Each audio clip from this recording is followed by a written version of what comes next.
Be sure to get all your mouth noises out early. I got them all out. You They're did? all gone. I don't think I did. I think I still got plenty in the chamber. Give it. Give me your mouth noises. I'm like a minigun. Put them on. Oh no. Oh boy, is that a schoolyard full of children running through a puddle or? What was that? That's exactly. I don't have a better one to come up with. That's the best one.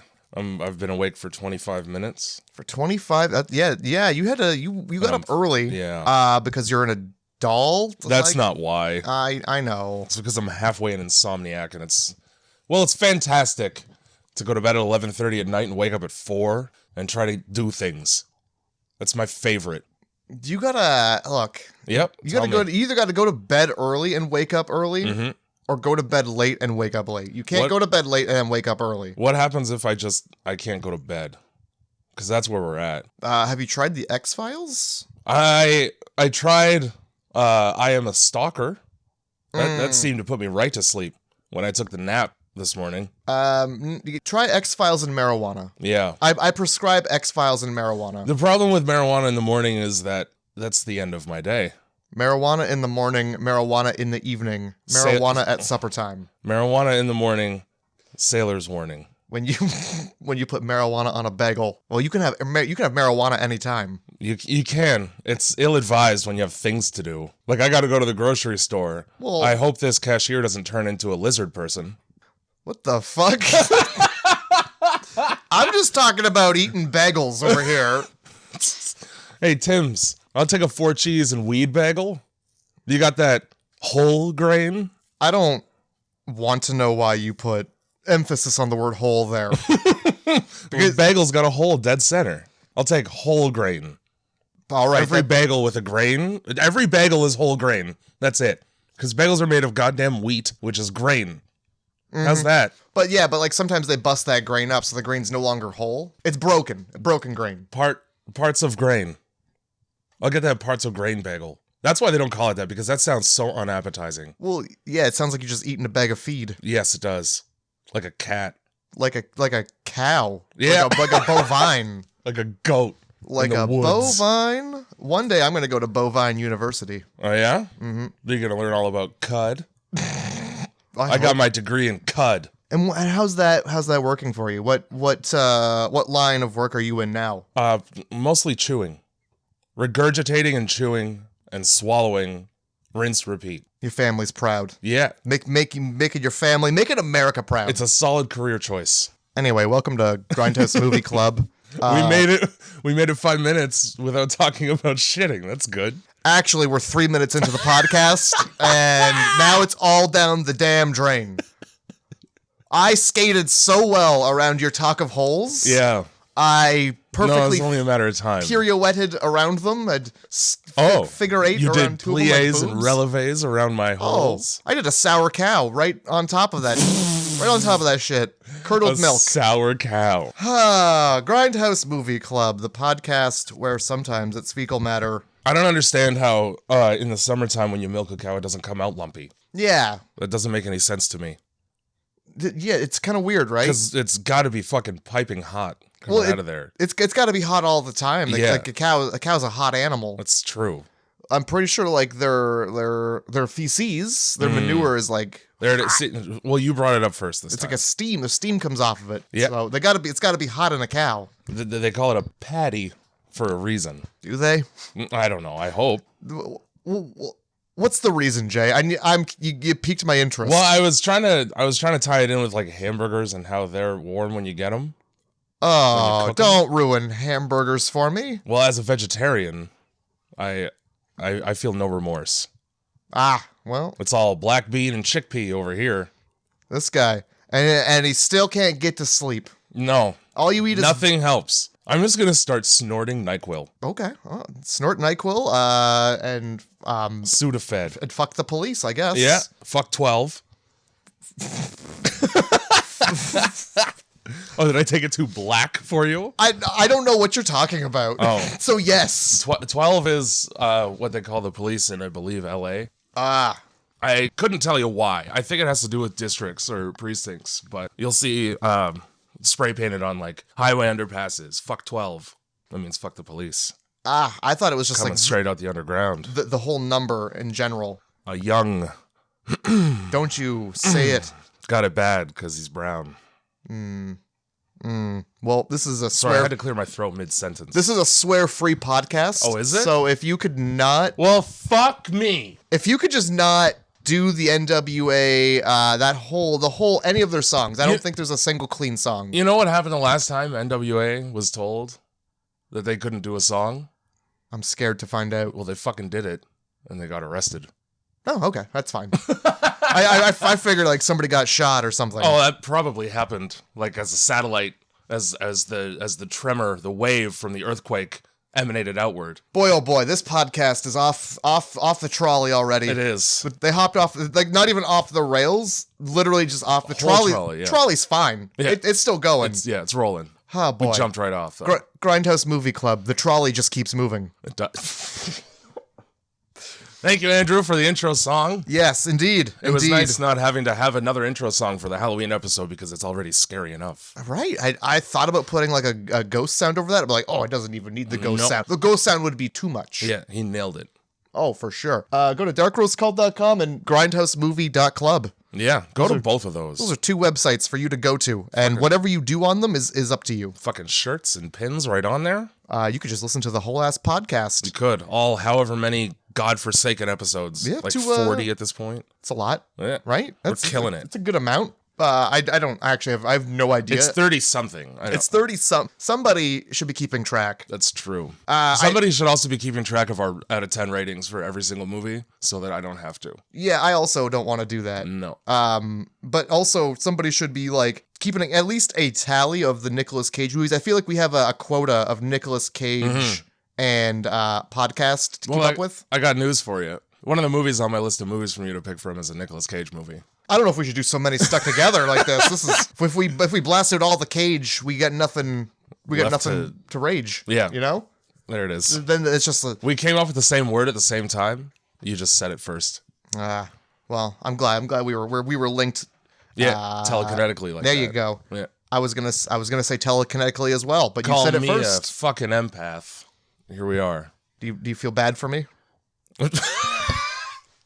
Should I? I don't know. Isn't that what empaths do? They're just like, oh, I feel bad for you. It's like you can sense people's feelings or some shit. I don't know. I always see is like, hey, don't be sad around me because I'll be sad. Yeah. You're just being sad. Yeah. That's got nothing to do with it. You just You just want an excuse to be sad. yeah, you just get frowny when other people are frowning. Yeah. Anyway, all right. Anyway, somebody please keep track of the Nicolas Cage. Yeah. What's the ratio? We need a good. Well, what are we at right now? We need a Cage Shio or a Nick Rage Shio. I don't know. I got nothing. You got something there. There was nothing. It needs work, but there's something there. It's a bucket of water with a hole in the bottom. That's just a nice place for tools. That's fair. Yeah. All right, fine. Right? Fine. One man's bucket is another man's tool. I think we've only done 2 so far. I think this is the second. Am I wrong? No, you're right. Yeah. So we're out of space in this. it's like one every 35 movies we do a Cage. I mean, I imagine that number is going to lower as time goes on. Oh yeah, well, Nicholas, you got to keep doing horror movies. It's only a matter of time until I put Vampire's Kiss on a list and I make you sit through and endure that. Oh, I would be honored. Yeah. I would be honored to do Nicolas Cage that honor of watching that film one time. I don't even know if it classifies as a horror film. I mean, it's about vampires, so I guess. I'm not going to turn my nose up if it pops up. Yeah. All right. Well, what movie did we do this week? This week, we did Willy's Wonderland, aka Five Nights at Freddy's the movie, AKA digitally replaced sunglasses the movie. I didn't even notice. Well, I mean, like the reflection is obviously. But yeah, that's what I'm okay. talking about. Yeah, the reflection in his sunglasses is like I don't even think he was wearing lenses. I don't think those sunglasses had lenses in it. They put the lenses in after, I think. If there were lenses in them, they'd probably be green. Can you imagine trying to pretend to drive with those? I can actually. It would suck. It would be like me driving regularly. Very poorly. Very bad. That's not a good driver, everybody. Matt doesn't have a license, so that's to be expected. You can't do that to me. You can't say I'm a bad driver. No, I'm not a driver. Okay, statistically, you're a bad driver, though. If I put you behind the wheel of a car, you're telling me that you would do well? I'd figure it out. You'd figure it out. If nobody else is gonna fuck with me, I'd figure it out. There are 2 times when I'll figure it out should never be said. When you're behind the wheel of a car and when you're using a gun for the first time. Okay. Yeah, no, that's fair. I would have said, like, while you're wrist deep in a surgery. A surgery or a woman. Okay, 4 things. Good God. You got 2 sentences or less to spoil this movie for everyone listening? I do, actually. Willy's Wonderland is like Five Nights at Freddy's, which is like spooky Chuck E. Cheese, which is like Pizza Hut that celebrates the presence of rats near your food. Oh my God. That's the longest sentence. And it's just one sentence, too. Yeah. No Oh, periods. perfect. One more time, just for... Yeah, no, I want to hear it again. Willy's Wonderland Yep, is like Five Nights at Freddy's, sure is. which is like spooky Chuck E. Cheese, Okay. which is like Pizza Hut, but celebrates the presence of rats near your food. So, a Pizza Hut. Yeah. A Pizza Hut with a little more song and dance to it. Yeah.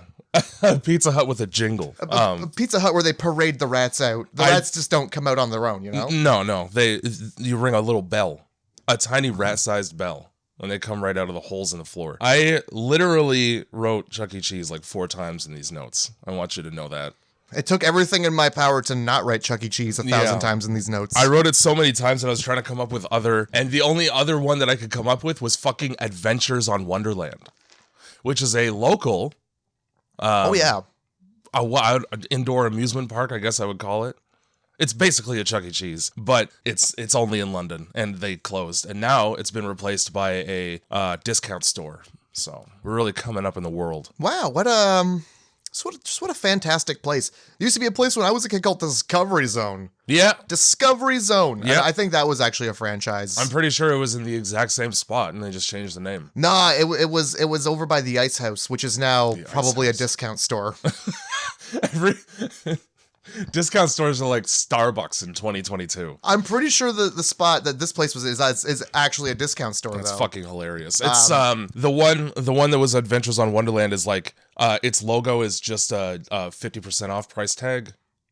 That's it. Hey, that's trustworthy. Yeah, right. Really get Value Village vibe going in there. Really go into a bin full of clothes and rifle around until you find one that's your size. I like when you get the impression that the store is just somebody who has happened upon a lot of things. Yeah. And they're like, well, I bought all these things. Garbage pickers open a store. Essentially, yeah. Yeah. They were like, this wholesale warehouse is going out of sale. What do they got? I don't know, Charleston shoes and Tupperware? Yeah, I got a discount store. Teapot? I wrote, a bunch of teenagers make a night janitor's job even harder with their blood. Yeah, they do. Anytime rather, someone offers you $1,000 to stay in a building overnight, you're either going to get murdered or raped. When something is too good to be true, it's usually murder. Yikes. Yikes. There's a bunch more, but those are the best ones. A bunch of kids get slaughtered while Nicolas Cage plays pinball.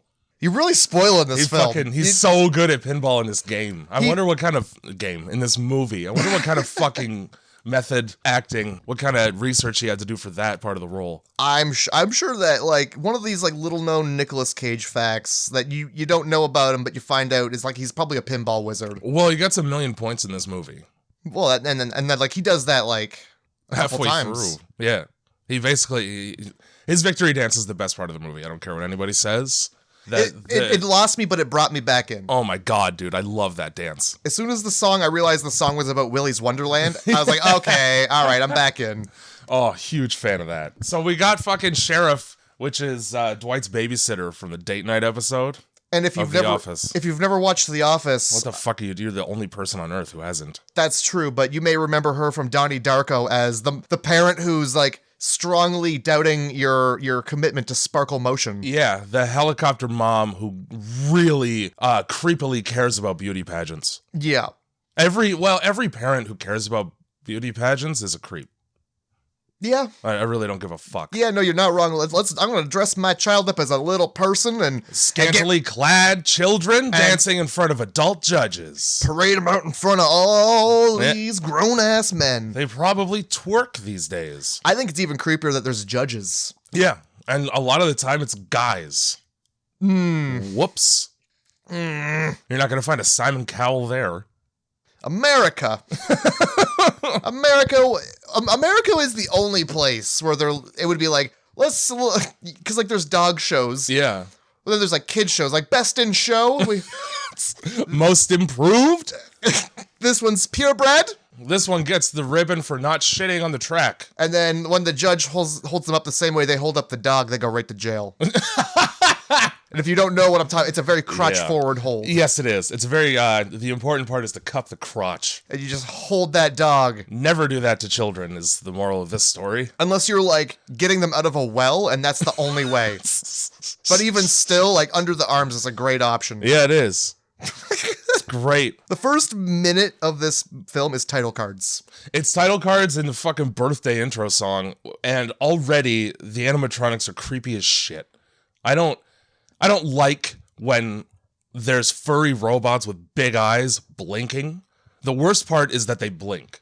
If it was just an eye looking out, then that would be fine.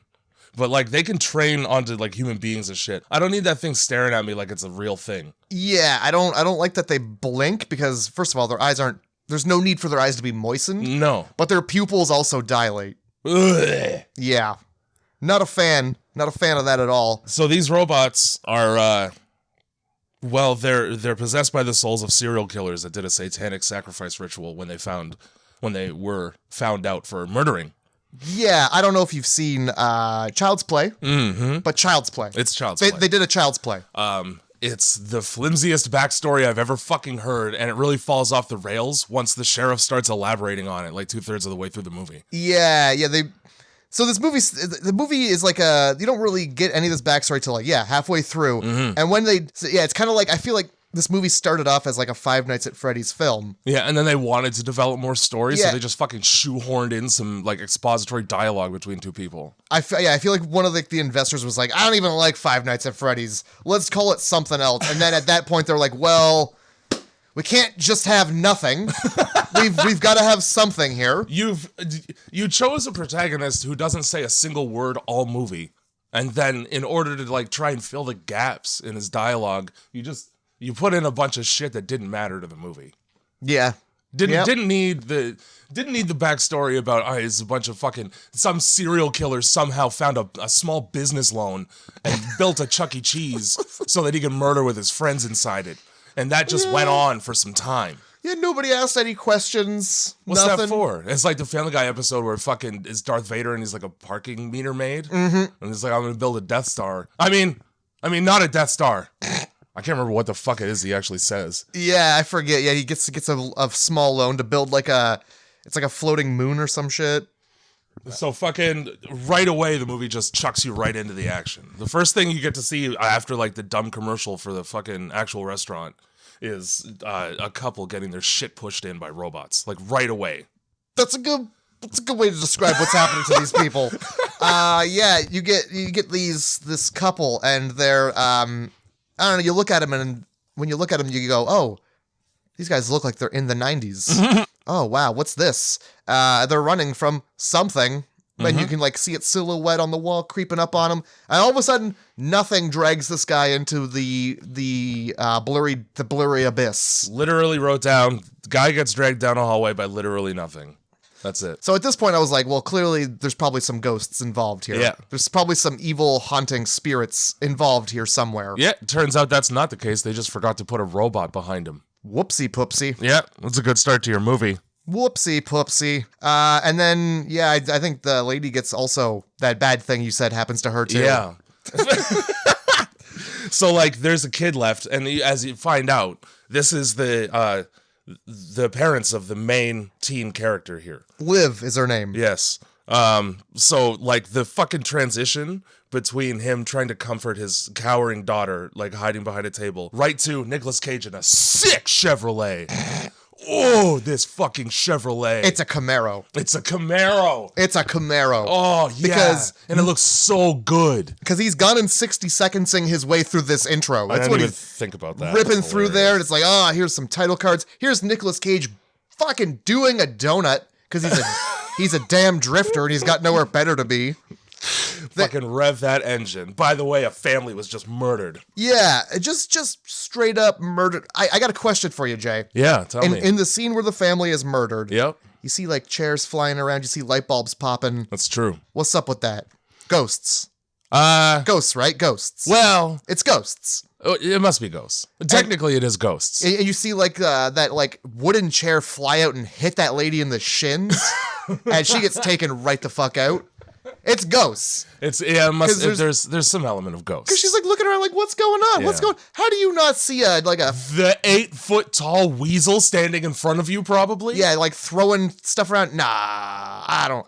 It happens again later, so I don't. Yeah, and he's just got a fucking really sick throwing arm. Maybe He was a pitcher in a past life. the only thing I can think of is that they are trying to give it like the Friday at 13th Jason vibe, where you get like his POV of him like zipping Yeah. through the woods. Or I guess they don't even do that, do they? What am I thinking? You're probably thinking of Evil Dead. I'm probably thinking of Evil Dead, which is a fucking ghost. Yeah, it is. It's a series of ghosts. It's actually demons. Demons, ghosts. Pfft, show me the difference. So Nicolas Cage is fucking driving and hits spike strips with his Chevy, and that doesn't raise any flags for old stoic, no talking ass, mute ass Nic Cage in this movie. Nah, he's. You know what? If that happened to me, I'd at least say fuck. You would at least say fuck, and then also like, I'm gonna ride these until the rims fall off because whoever put those out there really wants me to stay.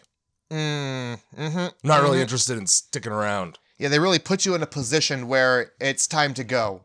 Yep. Don't know how. Well, Nic Cage has this fucking snarl on his face the whole movie, like he knows something you don't. Yeah. Either that or like he's seen some shit, which he must have because he's really efficient at murdering robots. It's like his job.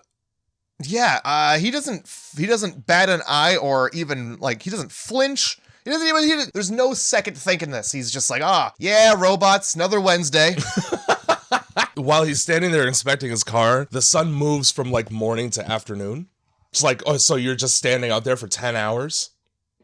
It's the middle of nowhere. that like the tow truck driver eventually comes, but like clearly he wasn't called because Nicolas Cage doesn't say a damn thing throughout this film. No, he doesn't. So the it's guy not like must have just known. Yeah, well, he did. Some alarm bell at the fucking tow truck office is like, we got another one.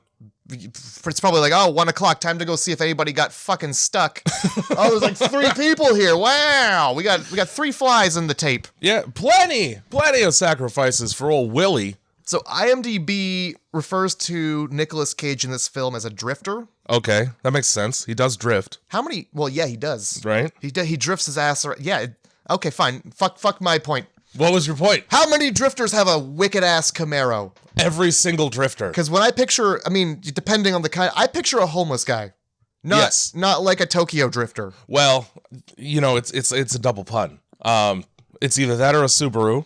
And then I agree with you. A drifter to me is, they have a friggin' rucksack slung over their shoulder on a stick, walking down train tracks. A rucksack, eh? Yeah. I don't remember the name. It's a bindle, isn't it? That's what I call it. That's what I've always been calling it. A bindle. I'm pretty sure it is a bindle. A rucksack. Also, apparently in this movie, drifters are the coolest people on the fucking planet. Yeah. They don't darkest, most reflective sunglasses on the face of the earth. It's like looking at a mirror. Nicolas Cage doesn't once touch a can of beans. No. He doesn't even get on a train car and go somewhere. His can of beans is this friggin' like grape flavored fucking energy punch drink that he drinks all movie. What does it say on the can? I don't know. All I know is that it says punch on it somewhere. It does say punch. It's got a fist. Yeah, and then it says caffeine somewhere else. See, I didn't pause it because I figured you would have paused it. We're in the same boat on that. It's like a fistful of caffeine for your mouth. Yeah. Or something like that. It's And it's just called like punch. It's like a tap out drink. It's like an Ed Hardy sponsored drink. Yeah. On one side of the can, it literally just says pop in small white letters. Yeah, it does. That's the only thing on that side. It's probably just punch pop. That's probably just what it's called. I called it purple punch. Sure. It's a fantastic strain of marijuana. Yep. And also, this can is purple and has a fist on it. So what can I do? Also, the way that he drinks it makes it look fucking delicious. Oh, he doesn't even breathe. No. It's all in. He can't get this liquid in his body fast enough. No, and then he's just so aggressively against the branding that he has to crush every single can. Oh, yeah. When it's done. Yeah, he's like that, and like he doesn't ever display it fully to the camera. No. He doesn't like take a sip and then like turn to the camera and be like, No. They made sure to look right at his fucking car though and get that logo right in there. Yeah, Chevrolet. Oh yeah, and then drink. They couldn't get Monster. Oh. That's how fucking Nic Cage drinks in this movie.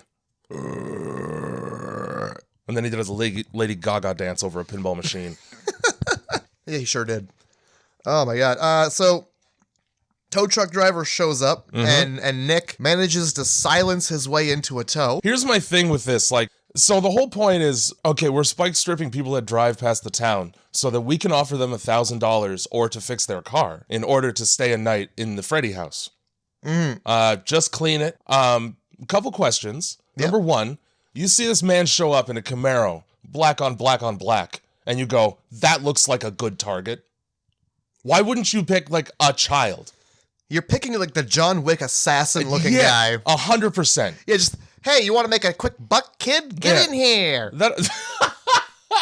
Willy will have a fucking field day with this middle-aged man who looks like he just got back from murdering people.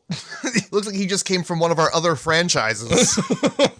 He also shut that one up. I'm gonna go Australian here. The Towie mentions the Towie, mate. He mentions. I can't do it. I'm not gonna. I can't. Dickhead. So disrespectful to Australian people. The Towie mentions that kids stole a spike strip from the police and left it there as a joke. Likely, that's he just like kind of casually throws that down. He's like he calls it a zigzag. I didn't understand that at first. I was like, what the fuck is a zigzag? I think because it does like a zigzaggy shape. I've never heard it called a zigzag either. I was like, they left a whole pack of zigzags on the side of the road. That was the first thing I thought. So, oh, cigarettes? Fucking what's your police situation? That teens can just get in and take a whole ass spike strip that stretches out across the entire length of a highway. Would you like me to describe the police situation? Go right ahead, yeah. One elderly woman who's been in movies for longer than I've been alive.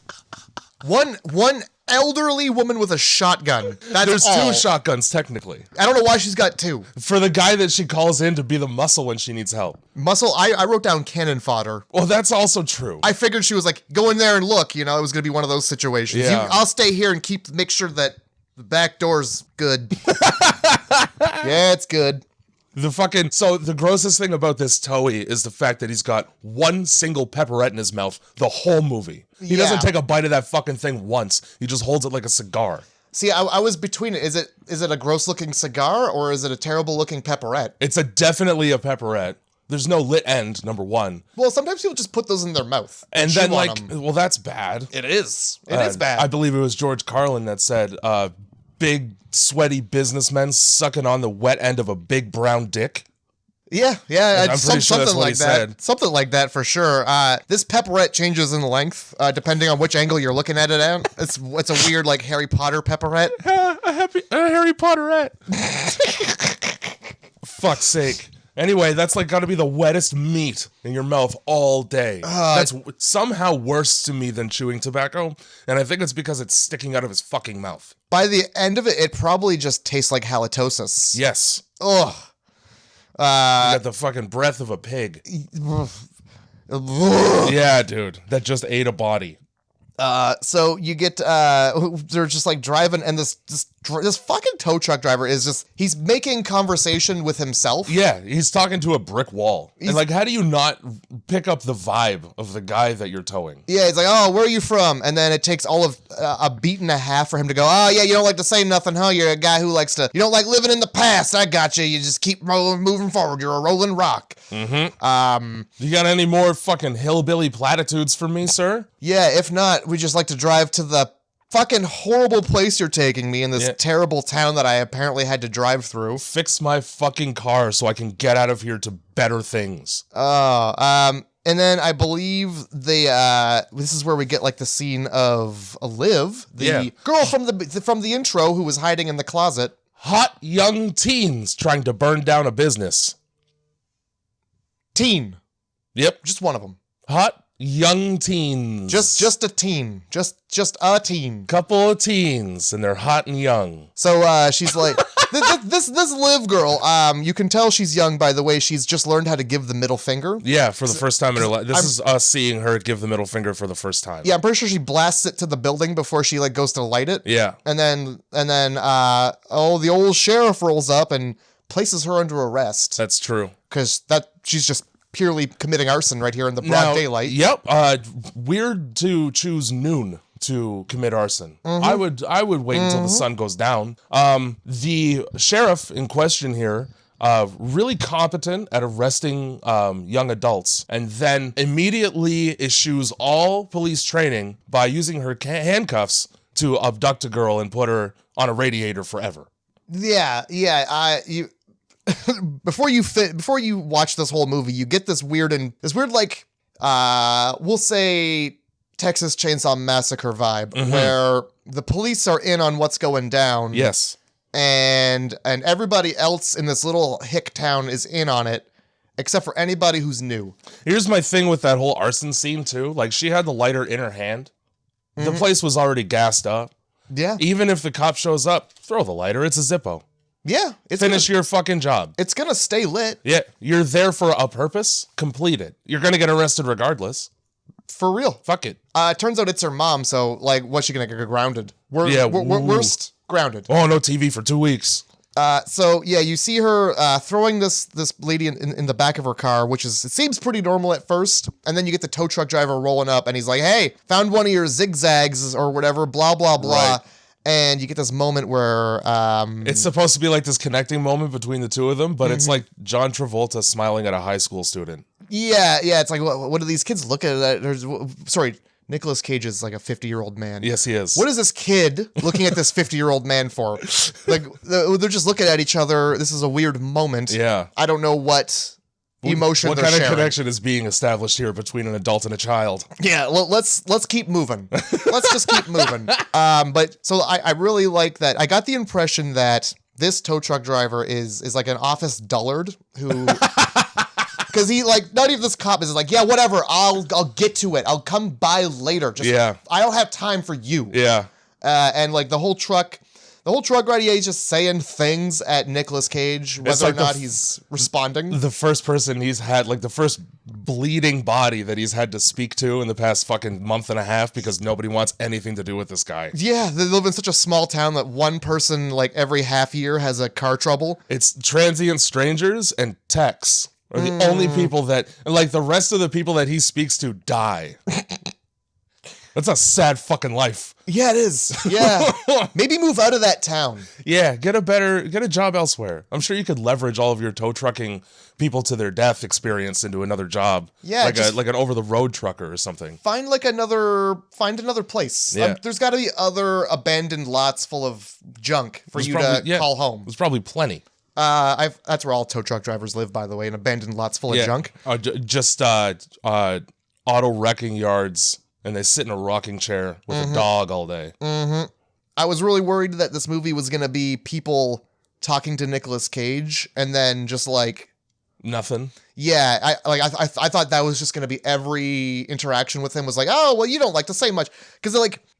With him not saying anything, it gives this whole like intro right up until like they get to the place. It gives it like a really like the opening to Skyrim. That's the vibe I get. It's like a video game where they're like, you don't say much. Well, here's your mission. Yeah. Fallout. Yeah, that's the whole vibe I got from this intro thing. He's like, yeah, he doesn't say much. And then like, my name's Tex. I need you to clean my building. Now, see, in video games, when they have the protagonist not speak, it's so that you can put yourself in the shoes of the character you're playing. Exactly. Fucking impossible here. Yeah. I'm not a 50-year-old greaser.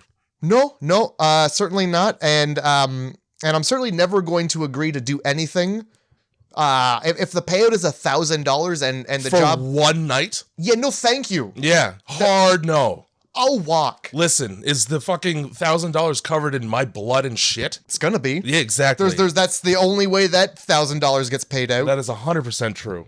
Fuck. I just wrote down, what the fuck is the relationship between the sheriff and her adopted Mexican slave girl that she chains her to a radiator every time she misbehaves?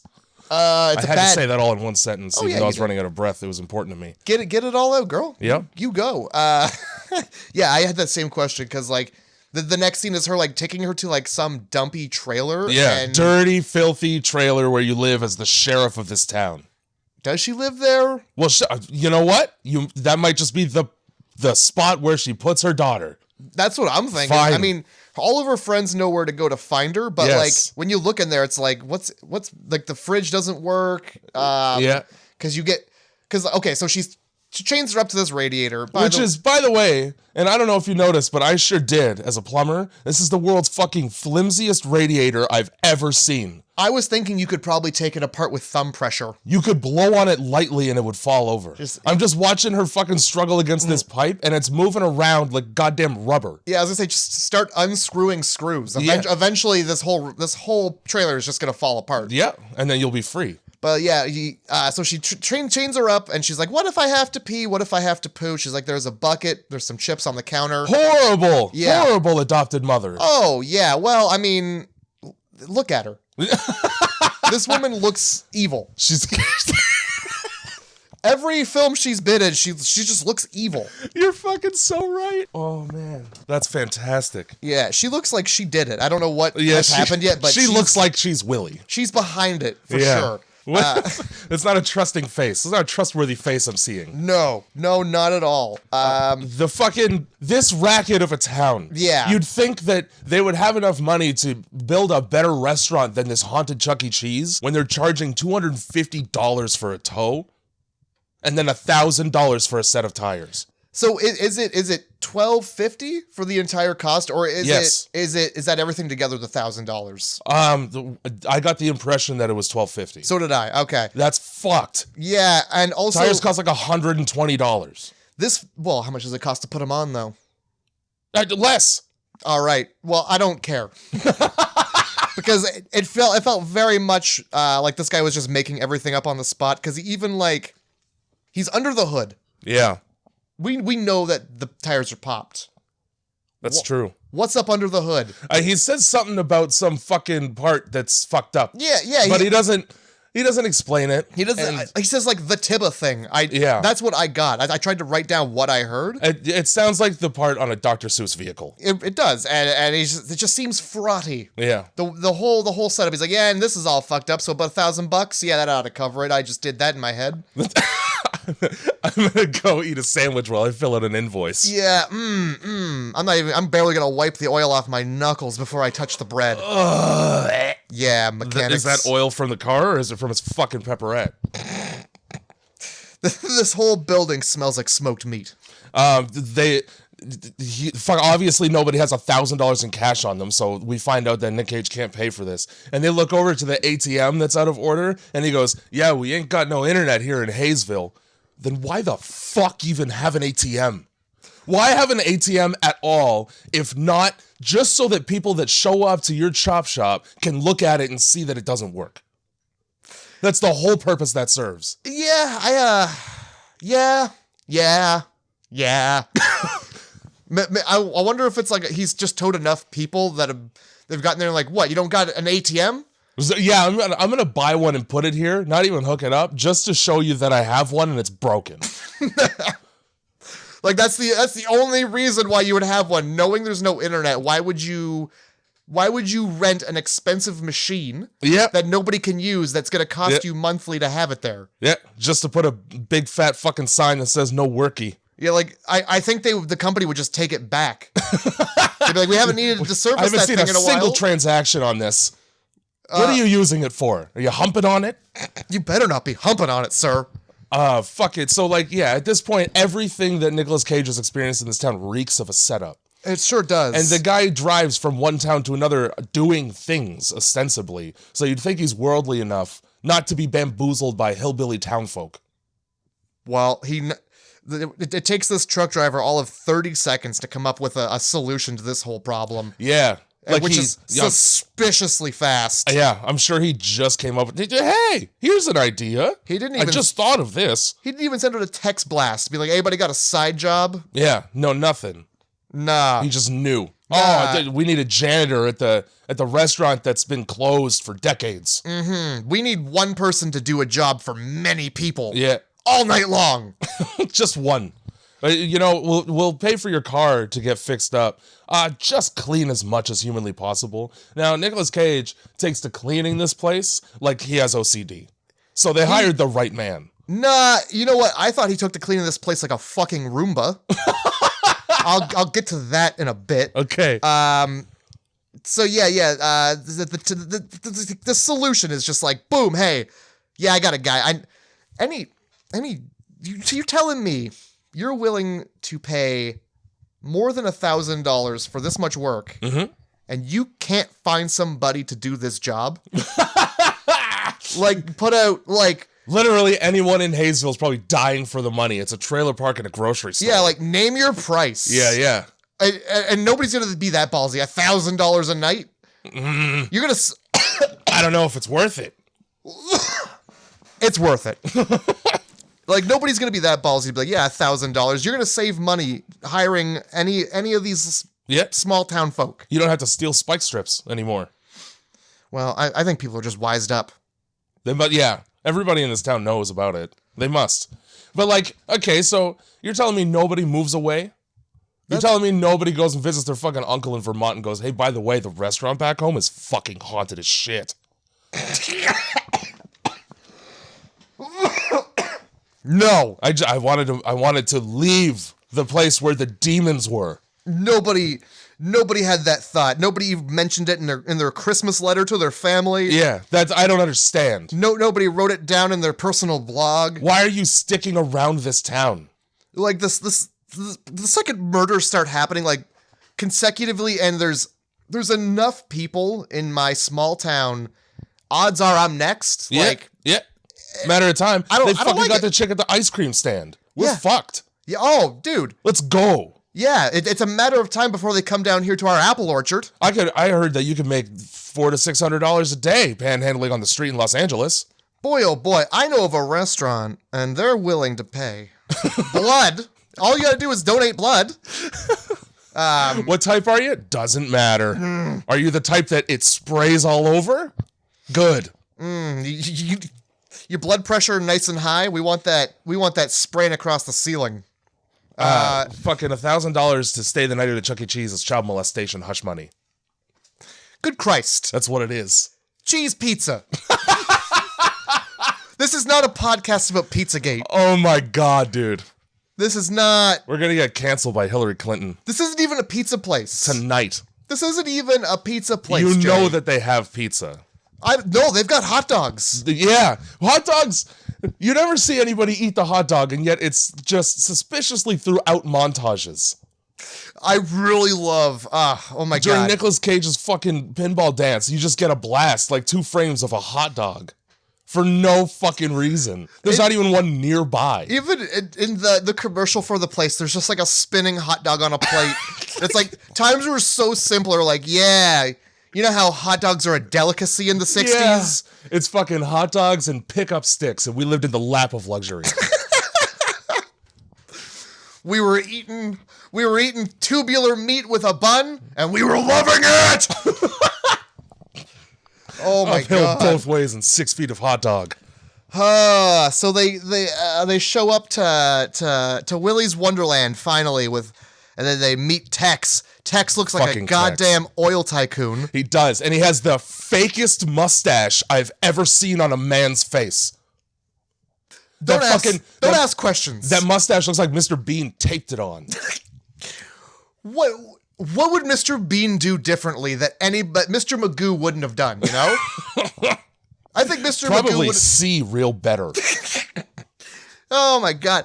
I wouldn't ask questions. I see a guy who looks like Tex. His name is Tex. People are calling him Tex. Yeah, you got oil fields, huh? This you guy, got plenty of them, eh? He couldn't grow a mustache, so this is the best he can do. Just do what you got to do. You've got enough money. You do whatever the fuck you want to do. First of all, I'm going to tell you, if you can't grow a mustache, you don't deserve a cowboy hat that big. Wow, you're How's really gonna gatekeep cowboy hats like that? Yes. Yeah. And the ability to wear them as per your mustache ratio. Well, I for what he lacks in mustache, he makes up for in the giant letter T on the front hood of his car. Everybody, you want to make sure when you drive to the gas station that people know it's Tex. Yeah. Yeah, when you get into a car accident, you really want whatever's on the hood of your car to go flying through the back windshield and kill whoever's in the backseat of the car in front of you. That's why he's got the giant letter T and those, like, huge, like, bull horns. Some people go for a, like a regular hood or like a Mercedes, like that little Jaguar jumping up. That's not so bad. I want a giant T. This guy's got 3 hood ornaments. It's a Cadillac. Yeah. So he's got the Cadillac hood ornament already there. Oh my God. Behind that is the gigantic letter T, and then behind that are these huge bullhorns. What?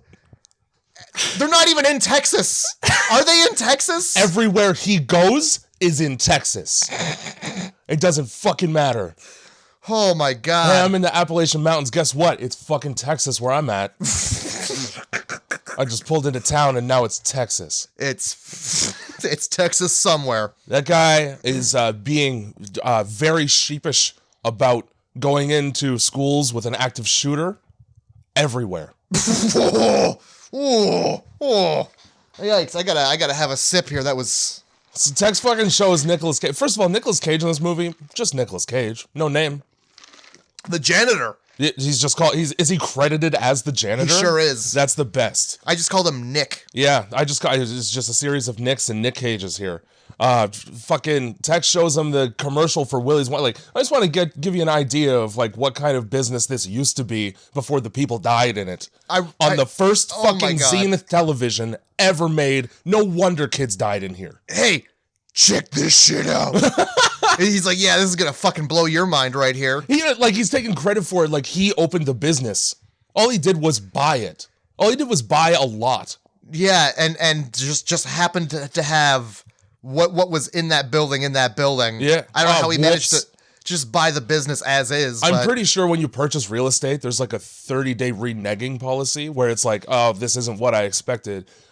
Give me my money back, please. Yeah. Which is a conversation that I would have once I found out that the robots inside move. I mean, that shouldn't be so surprising. That's like 80% of a robot's job. When they're off, though. Oh, yeah. When they're off. That's bad. Yeah. That's bad. And they sing songs about guts and blood. And happy birthday. And it's like they want you to have fun. It's your birthday. Yeah, but I'm gonna kill you. Yeah, I think those are the lyrics, aren't they? I would probably go to the realtor. Hey man, this wasn't in the fine print. No. I think I'm gonna take my money and go anywhere else on the planet. Hey, do I still have escrow going on here? Yeah. Yeah, escrow. I'd like to pull out of escrow, please. Oh my fucking God. How do you just go, oh, and we have to booby trap people into human sacrifice in order to make sure everyone doesn't die? Hey, I didn't really sign up for this when I bought the fucking this pizza. You got to do that and pay mortgage? Ugh. To hell with that. There better be a discounted rate on that fucking mortgage if you got to deal with this. Yeah. That's like buying a house and finding out that they just had a person downstairs. Yeah, hey, I'm the basement person. I live under the stairs. How are Sup, you? Man? Oh, roomy. Hey, if you don't mind just leaving your dirty dishes out, I'll clean them. Yeah. We glossed over when Nic Cage is like, he's in the mechanic shop. There is a wall of missing persons flyers. Yes, there is. Just wall-to-wall wallpapering. And Nicolas Cage sees those with his fucking eyes. With both eyes, he sees those. And he doesn't go, everything is the problem here? Yeah, because like these posters aren't... How come you have more missing people in this fucking town than all of the United States? How come you have more missing people than people? What? You put that so much better than me. I'm so happy. It's alarming. Yes, it is. These missing people's flyers are not where people are going to be finding them to look at, to see faces. No, just right at the mechanics. Apparently, that's the bumpinest spot in Hayesville. Yeah, come take a look at his fucking trophies. Yeah. His wall of trophies. Oh my God. Because, like, yeah, that's what that is. It's certainly not like, hey, yeah, we're looking for these people. It's like, hey, probably stop looking for these people. Yeah. Once you got to put the flyers up at the chop shop, give up hope. Yeah, because the people who visit there, they're usually the people who have taken those people's fingers so that you don't find their identity. Oh my fuck. So during this commercial, we got every name of every robot in this entire Willy's Wonderland, all right? And I wrote them all down. Oh, did you? Because I could come up with better fucking names for all of these things. Oh, except for Nighty Night. I hate Nighty Night. Nighty Night is the best name that a knight could be given in a children's playhouse. I will give you that, but it is the worst name that an animatronic in a children's playhouse could be given. Yes. Because no child wants to go to sleep. No. You've automatically made that the least favorite. Yep. Also, the implication is he's putting you to sleep. He certainly is. The long sleep. Yeah, with his long sword. Yeah. He gets it with that sword, too. He sure does. He can get it, and he does. So we have Artie the alligator. Number one, alligator. Yep. Fuck you. It's right there in the name. You could have just called him alligator, and it would have been just fine. But you had to give him... Look, Artie. We're going to have a big art attack with your insides. He's got the art attack smock on. He looks more like Pokeroo than anything else. With his Fisher-Price-ass teeth. Nobody's going to know who the fuck Pokeroo is, but let me tell you, that thing haunts my nightmares to this day. You didn't like the polka dot door? I'll tell you something. Fucking Bibble? Don't say Bibble aggressively, first of all right? Bibble should never be said with hate in your voice. All right? Let me tell you. Like that fucking half koosh ball they just fucking dragged on the floor. Bibble and the vacuum from Teletubbies that its whole job was to just clean up spills that retards made. It was to clean up spills and to like get as close to sucking off the Teletubbies without actually sucking off the Teletubbies as you could get. Like its fun leisure hobby is to just like tickle them right around the dick and puss area, but not quite. So close. Tee. I'll see you tonight. Oh my fucking god. Oh no. Worst Roomba. The thing I noticed about Willy, especially because he's fucking 7'8", and you said Pokeroo, so it reminded me of it. It's that fucking hat. Like it's a man with a hat that's neck and head on top. It is. There's eye holes coming like fuck yeah. Right in the clavicle. And like a little screen, and then sometimes if the sunlight hits it just right, you can see how dead inside the person is in there. That's the magic. Just the shame on their face. That's the magic of Willy's Wonderland. My life choices brought me to this. So we have Siren Sarah, which, I mean, you're not even trying. And in the commercial, Sarah plays a theremin.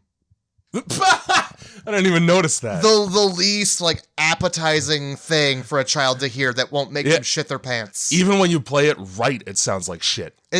When you play it right, you're in the middle of a 1960s horror movie. Yeah. When you play it wrong, you're in the middle of a 1970s horror movie. The only difference is decade. Cammy the Chameleon? Really? Sure. Cammy. The Chameleon. Okay, but why can't you do alligator then? If we're just doing the first syllable in the word. Well, I was thinking it's because they all needed professions, but I think Art the alligator is the only one who... I mean, come on now. Siren Sarah, what's her job? Well, that's luring sailors to the deep? Yeah. Because that's what a fucking siren does. Well, that's what I'm saying. I was thinking they all had professions, but Art the alligator is the only one with a profession. He's got a side gig. And he's an artist. Yeah. So, like... It's not really bringing in the cash here. He's got a hobby. I'm just kidding. No, that's fine. This is a joke. We're about to have 7 people email us. Yeah, God forbid. Grindhouse. With all the time they have.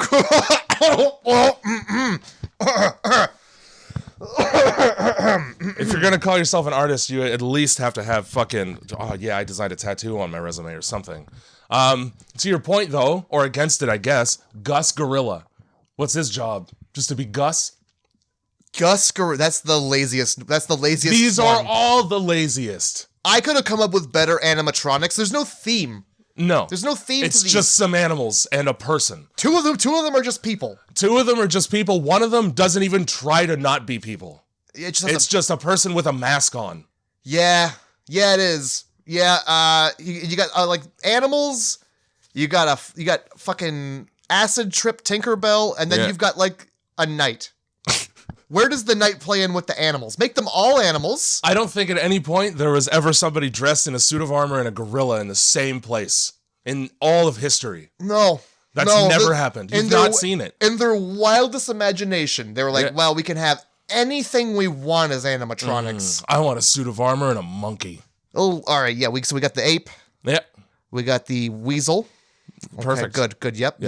A filthy rodent you'd hate to see in your cupboard. That's a good animal to have. Yeah, we got an ostrich. That's good. Yeah. It's a good animal there. Ozzy the ostrich. That's great animal. Great animal there. the kids will identify with the fact that they can fit inside an egg it lays. Yeah. And just that neck. Just everybody loves a good long neck. A good giraffe having ass neck. Just a giraffity ass neck, just flapping around. You got Art the alligator. That's good. It's really good when good animal. You can definitely tell that Willy the weasel, when it was just a character in a restaurant, if he bent over too far, the magic was ruined. Yeah. That head looks heavier than the suit. The head hits the floor and you're just a dude. Yeah. Just a dude with suspenders going, don't look at me. Don't look. Eat your hot dog. Just in case we forgot, Tito the turtle. And then also Cammy the chameleon, who, as it turns out, is just gaslit into having body image problems by everyone else. Also, everyone else is racist. Yes. I don't like you. I don't like you because of your colors. I don't like how literally colorful you are. Yeah, what the fuck? Holy shit. Yeah. 2 black people in this movie. Oh. 2 of them. 2 of them and She doesn't even Cammy. say it. She doesn't even say it to the black people, the ones who would be able to identify with that problem emotionally. Nah, just Chris, the guy who's like, hey, I know. Chris, the white knight, who gets murdered because he's a white knight. Yeah, he feels bad for a chameleon robot. Yeah. I just watched all my friends get murdered. This one, though, is the victim of racism. And as we all know, ACAB and BLM. So I need to give her the time of day. Mm-hmm. His white guilt was flaring up. Yes, it was. Oh, boy. So. He fucking gets choked out by it. He gets licked to death. He gets his whole neck licked. Yeah. In one fell swoop, too. From back to crack all the way to neck. And everything in between. If I saw that ostrich as an 8-year-old, I would report my parents for child abuse. Okay. That fucking ostrich is the scariest one out of... It looks horrible. It does. Its eyes and beak, and it's just fucking like a submarine telescope when it looks around. What is that with the fake ostrich? It's a comedy movie, and there's just a scary fake ostrich. It reminds me of that. A scary fake ostrich in a comedy movie. I mean, there's a turkey in Thanksgiving. When I was looking up similar movies to this, Thanksgiving popped right up. I want you to know that. Well, I mean, Thanksgiving... Turkey hand puppet. Thanksgiving is just right around the corner. Yes. For other people. I want to say it's Rat Race. But I think I think it's a cow in Rat Race. It's been a very long time since I saw that fucking movie, so I have no idea. Fantastic film. So yeah, just terrible, just god awful imagination on whoever came up with these animatronics. Well, whoever did probably also came up with the menu. What do we got? Glizzies. Don't call them that. Fat glizzies. Might as well just call it Glizzy's Wonderland. Fuck. Glizzies for days. Oh my god. And you don't even see anybody eat a glizzy. No, but the town somehow, like, that's their manufacturing trade. You know that episode of Family Guy where they go to the fucking, it's the apocalypse and they go to the town with the Twinkie factory? The Y2K episode, yeah. Yep. Hayesville hot dogs. Wouldn't be surprised. Hayesville hot dogs and Willy's Wonderland. Everything in Hayesville is alliteration. It's that picture of like the two muck mechanic. The two buff arms like handshaking and one's labeled Willy's Wonderland and the other one's the hot dog factory in town. They're employing each other. They are. Oh my god. So I had a question. So hot dogs, clearly the thing. Yep. Clearly the thing. Now, Purple Punch though. Are they? Yeah, that's cool. That's great. But are they calling it like it's Willy's Wonderland? Mm-hmm. Oh. Now, kind of like Chuck E. Cheese, where pizza's the meal. Yeah. Is it Willy's Wonderland because it's Willy's Willy? Now, Willy the Weasel is indeed a similar color to a hot dog. Sure. Willy's also a word you call your dick. Some of the time. My point being the hot dogs are just Willy dicks in buns. Yeah, that's what I'm... Yeah. Like, is it like, come on down to Willy's, Grab yourself a Willy. grab one of Willy's Wonder Willies, and just gag on it! You know, at the birthday parties, they have throat contests. Go! No, they don't. How deep can you put that in you? Tex, Whoever puts no. it in the deepest gets a prize. Tex, no. Ugh. Yeah, because like when Tex is like giving him a tour after they watch this, like, because like Tex is getting right into this commercial, he's singing along, and Dude, he's all about it. Nick's just looking at him like, what the fuck is Like going he on? made it up when he didn't. And then Tex is like, I remember all the fun that used to be had here. Children's laughing and opening their presents there, and then eating hot dogs. Just really, we're about three things here: laughing, presents, and hot dogs. And then never another mention of hot dogs. If you're from Northern Ontario, you pronounce it hot dog. Hot dog. Yeah, like you're grunting a shit out. Which is what you would do after you eat a hot dog. It sounds like you're getting punched in the gut while you're ordering it. It's the worst Costco employee ever. Oh. Fucking right during this tour, though, guess what happens? Nothing bad. Well, you're wrong. Because Willy fucking moves. Not only does Willy move, and nobody pays attention to it, Nic Cage sees it and goes, well, that's probably normal. But it's not even a question that it moves. Because it's in a different position in 3 shots back to back. It's facing, it's completely turned around almost. Yep. Hey man, is that supposed to happen? Hey, is what any reasonable human being would say. Yeah, and then they'd clearly be like, you know how like dolls' eyes move sometimes? Mm-hmm. Yeah, that. The electronics are misfiring, sure. Yeah. Here's the thing though. It looked at me and breathed. Yeah, I saw a chest rise and fall. I'm gonna stab that thing later. Yeah, hard. It's the second I saw those animatronics move, that's all I was looking at. Yes. Anything that happened in the foreground, I didn't give a fuck. I'm looking between their heads to watch right Willy. at the thing moving on its own. Yeah, perfect. I wasn't even in the room and I saw that. You know what's gonna happen. Five Nights at Freddy's. That's all I gotta say. Yeah.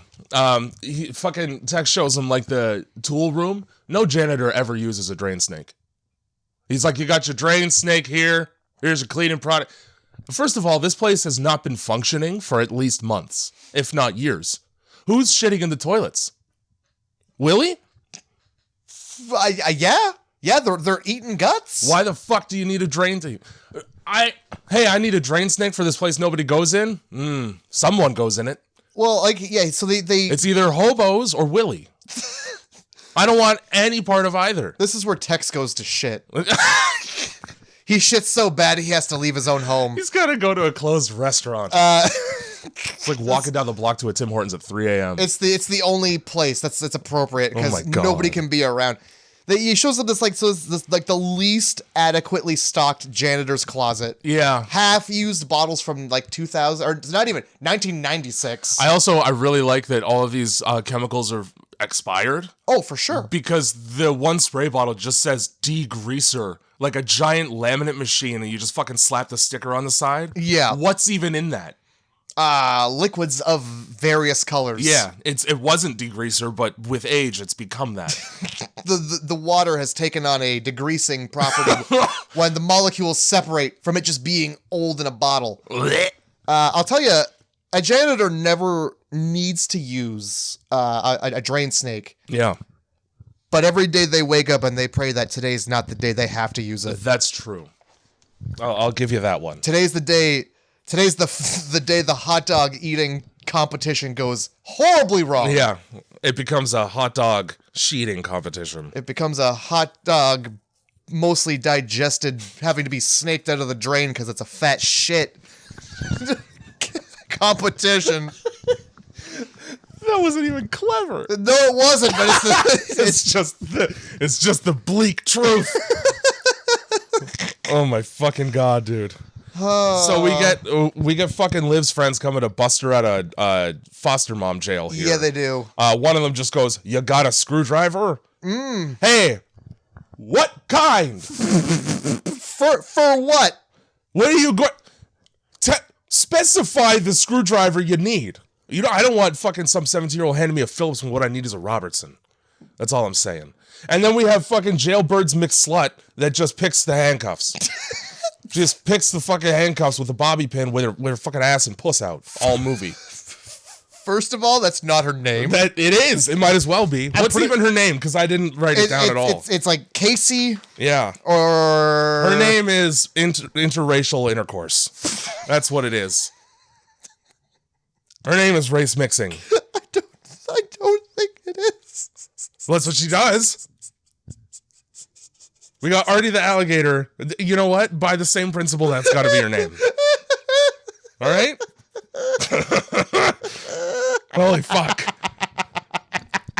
All she does in this whole movie is get turned on by death and bang black people and die. That's it. Yeah. Her whole job is to be stupid and made up. I think she smoked some weed in there, too. Yeah, there might be some weed smoked.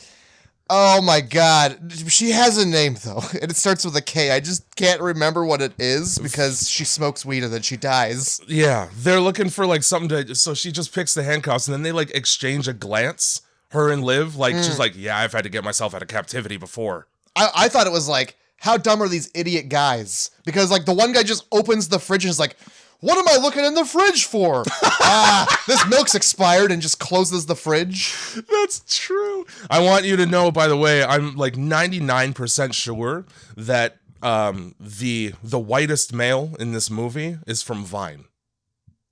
I'm pretty sure his name is like Christian Maniletti or some shit like that. It could be. And his job was to yell like a girl. I didn't go on Vine too much. I fucking love Vine. I miss it.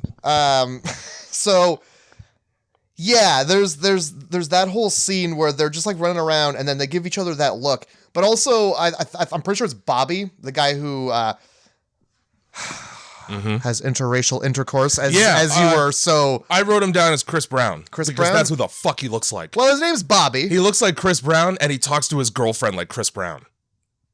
Well, his name is Bobby, and he walks in there and he's like, "Oh damn, she gave you a bucket? What a wicked bitch!" He knows what that bucket's for. Yeah, he does. It's probably because she's already used it. Like, I don't walk into a room and be like, "That bucket must be for shitting in, eh?" You shitting in that bucket? Can I? I know I just stepped foot in your house, but what's that bucket for?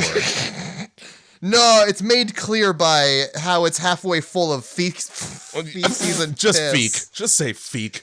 Just feek and peek. Yeah. I was trying to come up with the reverse version of Jungle Fever because of all this, all of this race mixing. And the closest I could come up with was dengue. And I don't, because that's African, so I don't think... I don't think that's really hitting the nail on the head. No, it's not. No, I've heard. I know vaguely what that is. Yeah, fucking Bobby's got that H1N1. Bobby's got that SARS. I don't. What's a good white disease? That's like a double pun for wanting a white person. Cholera.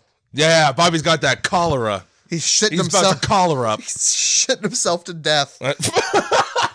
That's what cholera is. I'm pretty sure is. dengue fever also makes you do that. What is it with weird diseases and making you shit to death? There's only so many things that diseases can make you do. You either bleed out of your eyes or you shit yourself to death. Yeah, fair enough. It's one or the other. So in this scene, Liv says that she saw something. She's referring to Nic Cage and she calls him something. And I listened to it probably 10 or 11 times. I couldn't pick up what word she used to say, because she's like, I saw the blank. He's with the tow truck driver, so he's probably already locked in there already. You're raising a point that I wanted to make later on when she's trying to tell the whole Willy story to Nic Cage while he's not listening and cleaning his hands a lot. Liv, as an actor, fucks her lines up like 5 times in this movie. Does she? And they just leave it in. Okay. She fucks up the whole story. Like, there's a serious... I have it written down, and I'm gonna fucking bring it up, but, like, that's not the only time that she fucks her lines right up and they just let it happen. How about a reshoot? Change it, though. It's just me. Maybe the director wasn't on set that day? Or any? Nic Cage was probably the director. Fucking... During the tour, you'll notice that Tex didn't take Nic Cage into the kitchen because it's the dirtiest fucking part of the restaurant. Oh, yeah, he'd walk in there and be like, oh, god damn it. Yeah, $1,000 ain't worth this. What the fuck went on in here? Fucking filthy kitchen. This is when I raised the question, if they're sacrificing people under the guise of having to clean up the restaurant, who's cleaning up the blood and guts in the restaurant? You can tell, as this movie progresses, that there's plenty of blood and guts all over the place once Willy's done his job. Where were they? Where were all of the blood and guts? So what did you do? You hired a cleaner to clean up after the cleaner? Or does Tex go in there and deal with the blood and guts and then hire somebody to die? Movie. Get your finger out of that hole. Yeah. Get your finger out of that hole, Jay. Yeah. It doesn't belong in there. I didn't think one bit of that. Well, you should have, because it was my first fucking thought. Because, yeah, I feel like the second you bring somebody new in to, like, clean up the place and they see blood and guts. Oh, hey, intestines? So those aren't going to be mine soon, are they? Those aren't intestines. That's intestines. You caught me. That's a garden hose that is intestines. I don't think they make garden hoses fucking a mile and a half long like that. They do when your garden is super far away. You connect those sons of guns together. Yeah, that's true. You do that. I know. I got a story about that. There's a guy who did that to steal water to fill his pool. That's it. That's the whole story. Oh, hey, that works. During the scene where Nic Cage is just cleaning and all of the animatronics are moving behind him and he just pays no attention to that, I also noticed that later on in the movie he duct tapes a cut on his face like a Band-Aid. He nellies himself up. Yeah, he does. During this part, though, it's on his face already, which means that they just copy-pasted a shot from later in the movie into an earlier part of the movie. It's a continuity error because it's not on his face, but it's like a bottom up. It's like a trunk shot, like, you know, Tarantino's. Yeah. From the inside of a garbage can, I think. Oh, and you can see the duct tape on his face. Can you? Yeah. It's only for like 5 seconds, but it's there. I didn't notice. Yeah, it's like the weird shot where he's because the ostrich flinches while he's doing his job. Right. And then fucking ostrich. Fuck that ostrich. Oh shit. My god. That's the scariest shit. That rubber-necked ostrich. Oh my god. That's gonna eat your face. Yeah, it's gonna bend right down easily while standing and do it. It's got its knees all bent the fuck backwards, or is that flamingos? That's flamingos. It's probably both. It's all birds. So yeah, so he's he's like sweeping up. This is so he's had a break. He's had one break. Yeah. One between. punch pop pinball break. Yeah, and like so this is before we get to this ostrich. Yeah. The way he cleans pisses me off. Because he cleans like a goddamn Roomba. Go on. He's just wandering around and cleaning what he sees. Yeah. Like, well, he's got his work cut out for him. He's got to start somewhere. He starts sweeping the floor, turns around, starts wiping a table. He's cleaning, like, first of all. The dude wipes, like, knobs. Who does that? He cleans the jukebox, which is there is a level of grime on that jukebox where it's to the point where it says, just throw it out. It looks like... Throw it the fuck out. The fucking playground in Sarah Connor's dream in Terminator 2. It does. It looks like somebody burned to death on top of it. It does. Oh my god. And the way he just, like, wipes it, it comes to so clean, so easy. But, like... I need that ShamWow. Where's that one? I look at how dirty that is. I'm like, I'm just going to get a new one. That one's never going to be the same again.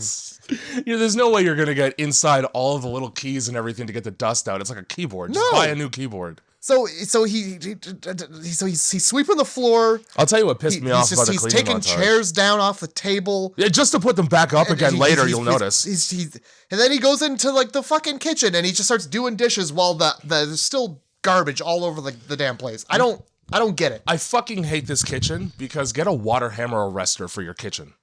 Okay? When he that? turns the fucking tap on, the thing jiggles like it's a goddamn magnitude 8 earthquake. Yeah, the oldest, ricketiest pipes in the world. So you can get a thing called a hammer arrestor. Yes. Which you put on the fucking 90-degree bend in your water line, and it stops that from happening. It stops it right away and so good. Oh, well, that's good to know. Just get that.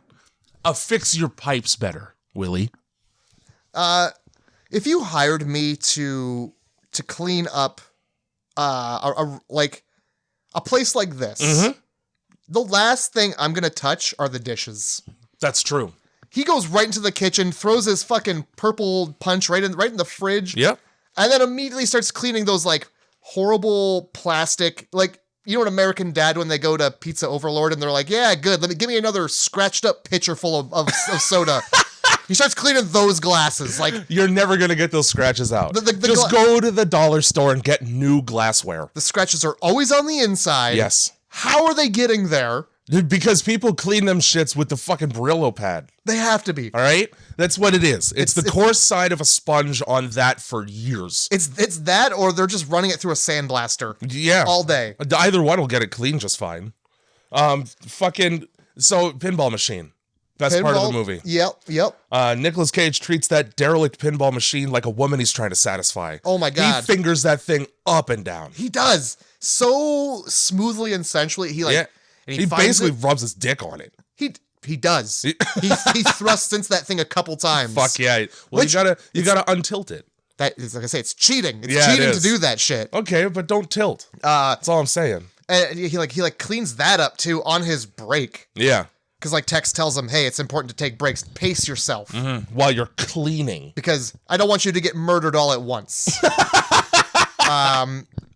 So yeah, he fucking breaks over and he's sweeping up and you get the ostrich flinching in the background. He takes a moment to like, you get the from below shot that you were mentioning. Yeah. And he's taking a moment to either listen to his surroundings because he knows that something's up. Right. Or he's like really either admiring the dirt pile he's sweeping, or there's like such a good job with his dirt. It's like that, or like he's swept up like a fancy nickel and he's just like looking at it. Because you know how often you do that when you're sweeping? You're like, oh shit, is that a nickel? Fucking quarter? Shit. Damn. And then We're going to the gumball machine at the fucking the dirty mall that's closed. I can't wait to get some of that crunchy gum. That crunchy gum from when my grandmother was young. I can't wait to win the prize in the gumball machine, but not be able to redeem it because this place hasn't been open in years. Yeah. That when he does take that beat, he looks at the ostrich, but it's like what the fuck do you want? Yeah. It's not like this is worrisome. It's just shut up. He never Just fucking shut up. He never has a look of being upset. It's always like disdain or inconvenience. Yeah, inconvenience and like spiteful inconvenience. Yeah. So yeah, cut to boom. Ostrich right in your face. Yeah, he just smacks that shit around with a mop handle. Well, yeah. You got to test it out to make sure there's not a person in there. So I fucking love that. Fucking hits it right in the neck, and that neck jiggles and snaps right back. Pokes it like a fucking, what's that shit called? A weeble wobble. Yeah. Ugh. I hate those too. The ostrich puts up with about 2 of those. Yeah, that's enough. And fucking Nic Cage's face, it's, I wrote down, I've seen worse shit than this. Like, he's in perpetually just, this isn't even my whole day. Yeah, and then the ostrich says that it's going to feast on your face, which isn't like a pre-recorded thing for the No, it better not be. Yeah, like, there's no way that's part of the show. Yeah, what fucking horrible show if it is. And so, again, as concerning as that would be, Nicolas Cage doesn't bat an eye. He just starts fucking going to town on this thing. Cutting Nicolas Cage in the face with your beak is the green light for John Wick mode, apparently. Yeah. That's all he's like, oh, you made me bleed my own blood? Nobody makes me bleed my own blood. Yeah, getting cut on the face really triggers his Rager Cage response. And in this case, it's rage and rage. That's... Well, he either flies into a rage or he goes off on a tangent. Yeah. Either one, angry. Yeah, in this case, it was rage. Because he beats the hell out of that ostrich with that busted mop handle. And then rips its electronic spine out like the Predator. Like, it's like a Mortal Kombat moment. Just, This is mine now. I'm keeping it. Oh my god. Speaking of fucking trophies. And then he puts on a new Willy's shirt because he got blood on it. Because As he you got do. robot blood on it. As you do, there was a pile of shirts there. Tex Yeah. gave him one and gave him the most menacing smile. You're an employee now. Yeah, Yeah, imagine the fucking crypt keeper telling you that. It was like he was trying to do his impression of Nic Cage when he Right does, to his, which is the most disrespectful thing. Let's be honest. If you run into Nic Cage on the street and you do that, he has license to punch you dead in the face. and he likely will. Yeah, and you deserve every inch of that punch. That he'll drag you to his fucking crypt that he owns. Yeah. With his dinosaur head in the fucking weird island castle he lives on, with his son who's in a Norwegian black metal band. This guy, Nicolas Cage, has the best life of any man on earth. When you have money, you have to spend it. That's true. What are you going to do? He just shows up in fucking suits that Jim Carrey would wear in The Mask to the red carpet. And then he hangs out with his fucking son and they just listen to grindcore all night. As they do. I mean, you got millions of dollars. What are you going to do with it? So fucking after Nic Cage dismantles this ostrich, he puts it in a garbage bag and then he tries to get out and realizes that the door has been chained shut by Tex. During this scene, it cuts from him pushing on the door from the inside to it being blocked with a chain on the outside, but you can tell that he never pushes on that door. Not once. He just puts his hand on it and they cut away. Well, Jay, Whoops. that's all he needed. He knew it was locked. There wasn't enough give on that door. I'm gonna bring that lock up again later on. And Okay. You're gonna know exactly why. Oh, please do, please. Oh, 'cause Bro, I'm really I want pissed. you to bring up that entire lock. Yeah, I will. So look, here's the thing. Mm-hmm. You just beat the hell out of that ostrich. Yes. You killed it. Yep. You murdered it so bad. Real good, yeah. You ripped its animatronic spine out Yeah. Its insides are on the outside. in front of its friends, who all watched you do that. But then also, like, how are you going to explain that to Tex? Yeah. You didn't think about that. No, well, one would believe in this case, giving Tex the benefit of the doubt that he was unawares of the situation on the inside. And it was as easy as going, hey, man, I don't know what the fuck happened, but here's your goo back. Yeah, but like, you would think maybe do a background check on these people you're letting reside in your business overnight. Yeah. Because like, you come back in the morning, you're down one ostrich, no explanation. At least. Yeah. Fucking, I hired you to clean the place and you're just destroying it. Like, where's my ostrich? Where did you get this meth from? Yeah, but if they had done a background check, they wouldn't have hired him to do this in the first place because it's like his favorite thing to do is destroy animatronic robots. Oh yeah, I'm pretty sure he uses actual like technique. Yes. It's further in the film, like actual, like he's got weapons and he's using them properly. He finds like the outlet on the inside, like the fuse box of the fucking, I think it's the gorilla, and he takes that piece out like the goddamn creeper from Jeepers Creepers. Oh, yeah. That's the part I need from that robot. Mm-hmm. He's building his own at home. That's what I assume. So all of a sudden it is nighttime. Yes. And we're at the police station. Yes, we are. And we meet probably the most annoying person in the entire world. He is. Yep. All the way from his shit-eating grin to all of his lines, there's nothing redeeming about him until he gets choked to death by a Mexican bird. It's a turtle. By a Mexican turtle. Yeah. Who speaks Spanish. Like, that's for quinceañeras. You know? Yeah. Yeah, they probably tote the turtle out for quinceañeras. You're not wrong. That's the only time he gets brought out of the closet. Oh, muy picante. Another quinceañera. Better get the sombrero. Better get the racist turtle out. Let's get Tito the racist turtle out. Holy because his name is Tito. Yeah, like the vodka? Like they assumed every Mexican has been named. Yeah, like Jesus the turtle. You might as well just call him Lordy. that. Cristo the turtle. So yeah, this guy's making clicking sounds. He's like the new recruit from the big city. Yeah, and he's bored already because we- he's been put in fucking podunk hillbilly world.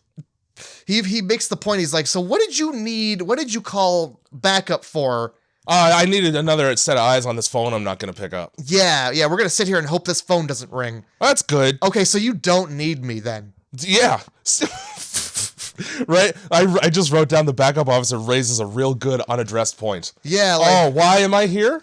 So that I can go into the place and be murdered. And so that the old lady doesn't get murdered right away. Here's a question for you, though. These sheriffs and county folk, they're all in on this Willy's Wonderland murder house. You're telling me that doesn't make its way across the old CB every so often? Got another problem with Willy's. This time, well, they're inside out. These people ain't right because they're dead. I imagine that's the short range walkie talkies they're using for that one. Well, I would hope. But like so the second he's like, "What am I here for?" I was like, "Well, you're cannon fodder." Yes. She's called you in so you can go in first. Yeah, so that you can walk in front while she holds the shotgun. You test the water, and if it's boiling, she doesn't go in. Here's the problem, though. He's got to go back to somewhere.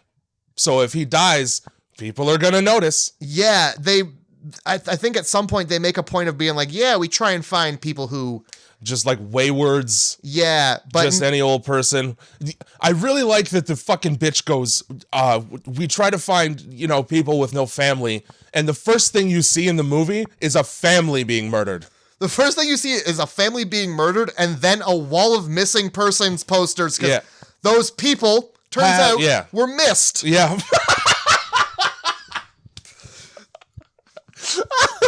It's like, they were really missed. This guy's like, yeah, I really appreciate the double overtime. I got a wife and kid on the way.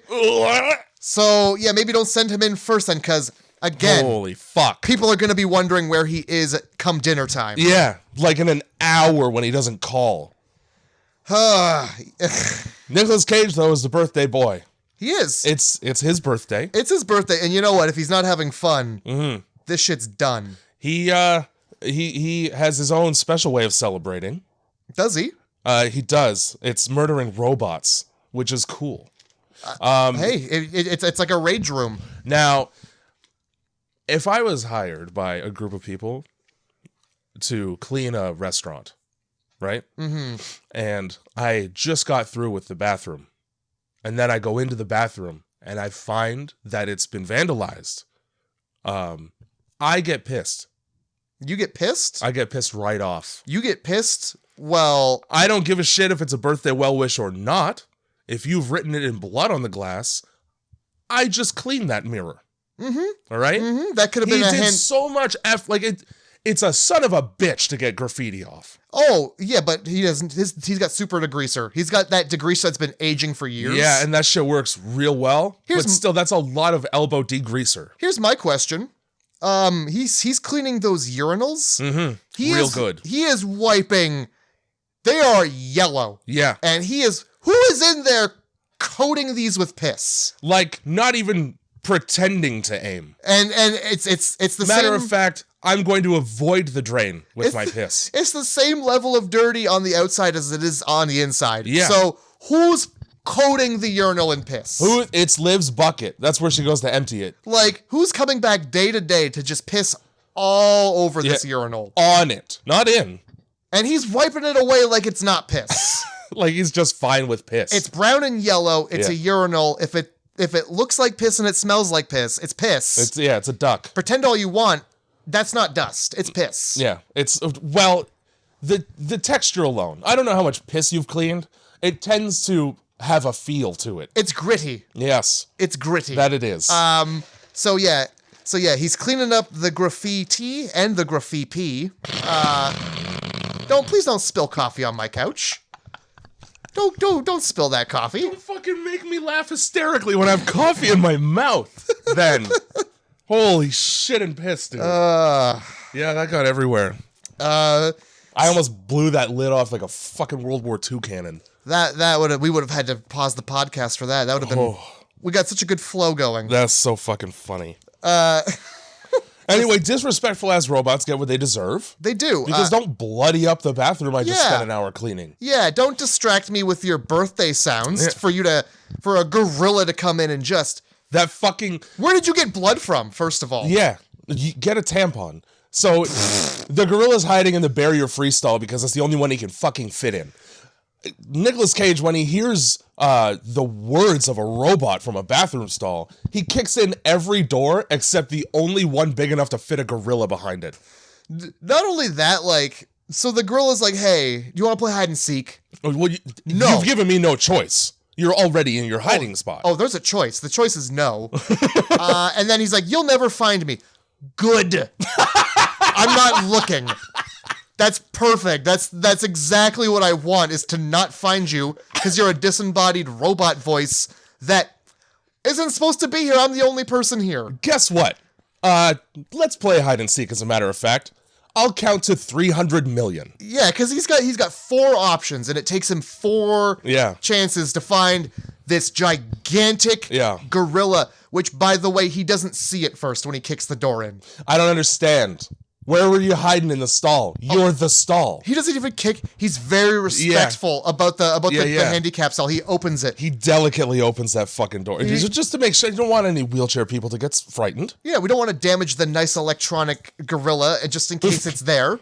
But also, if there's a man there shitting and needs help in his chair. Yeah, getting back in it, like Texas Chainsaw Massacre. I don't want to blast him with the door. Yeah, you're right. That would be rude. So...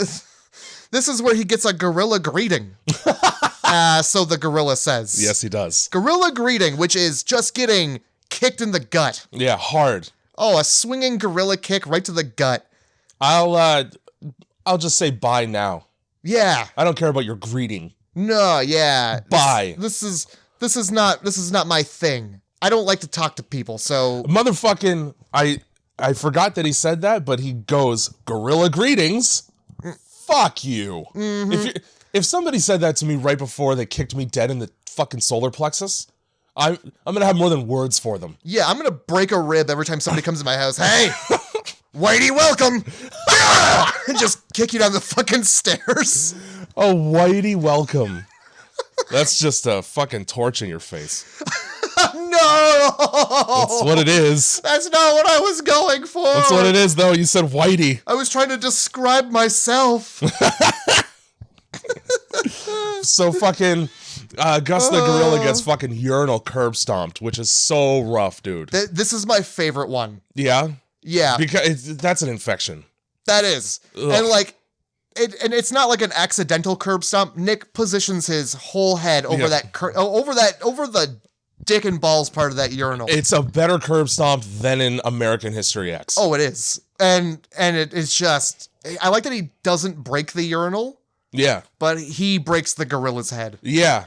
He takes what should be the harder of the two things and makes it soft. Then he duct tapes his whole midsection, like duct tape somehow gives you lumbar support. Okay, so here I was wondering if I had missed him getting injured. Like, is that supposed to help his, like, potentially busted ribs? I guess. But it's like, you know the Kenny versus Spenny episode where they do who can stand up the longest? Yeah. And Spenny has, like, that fucking back brace that wraps around the front? Yeah. That's what I figure he was trying to do.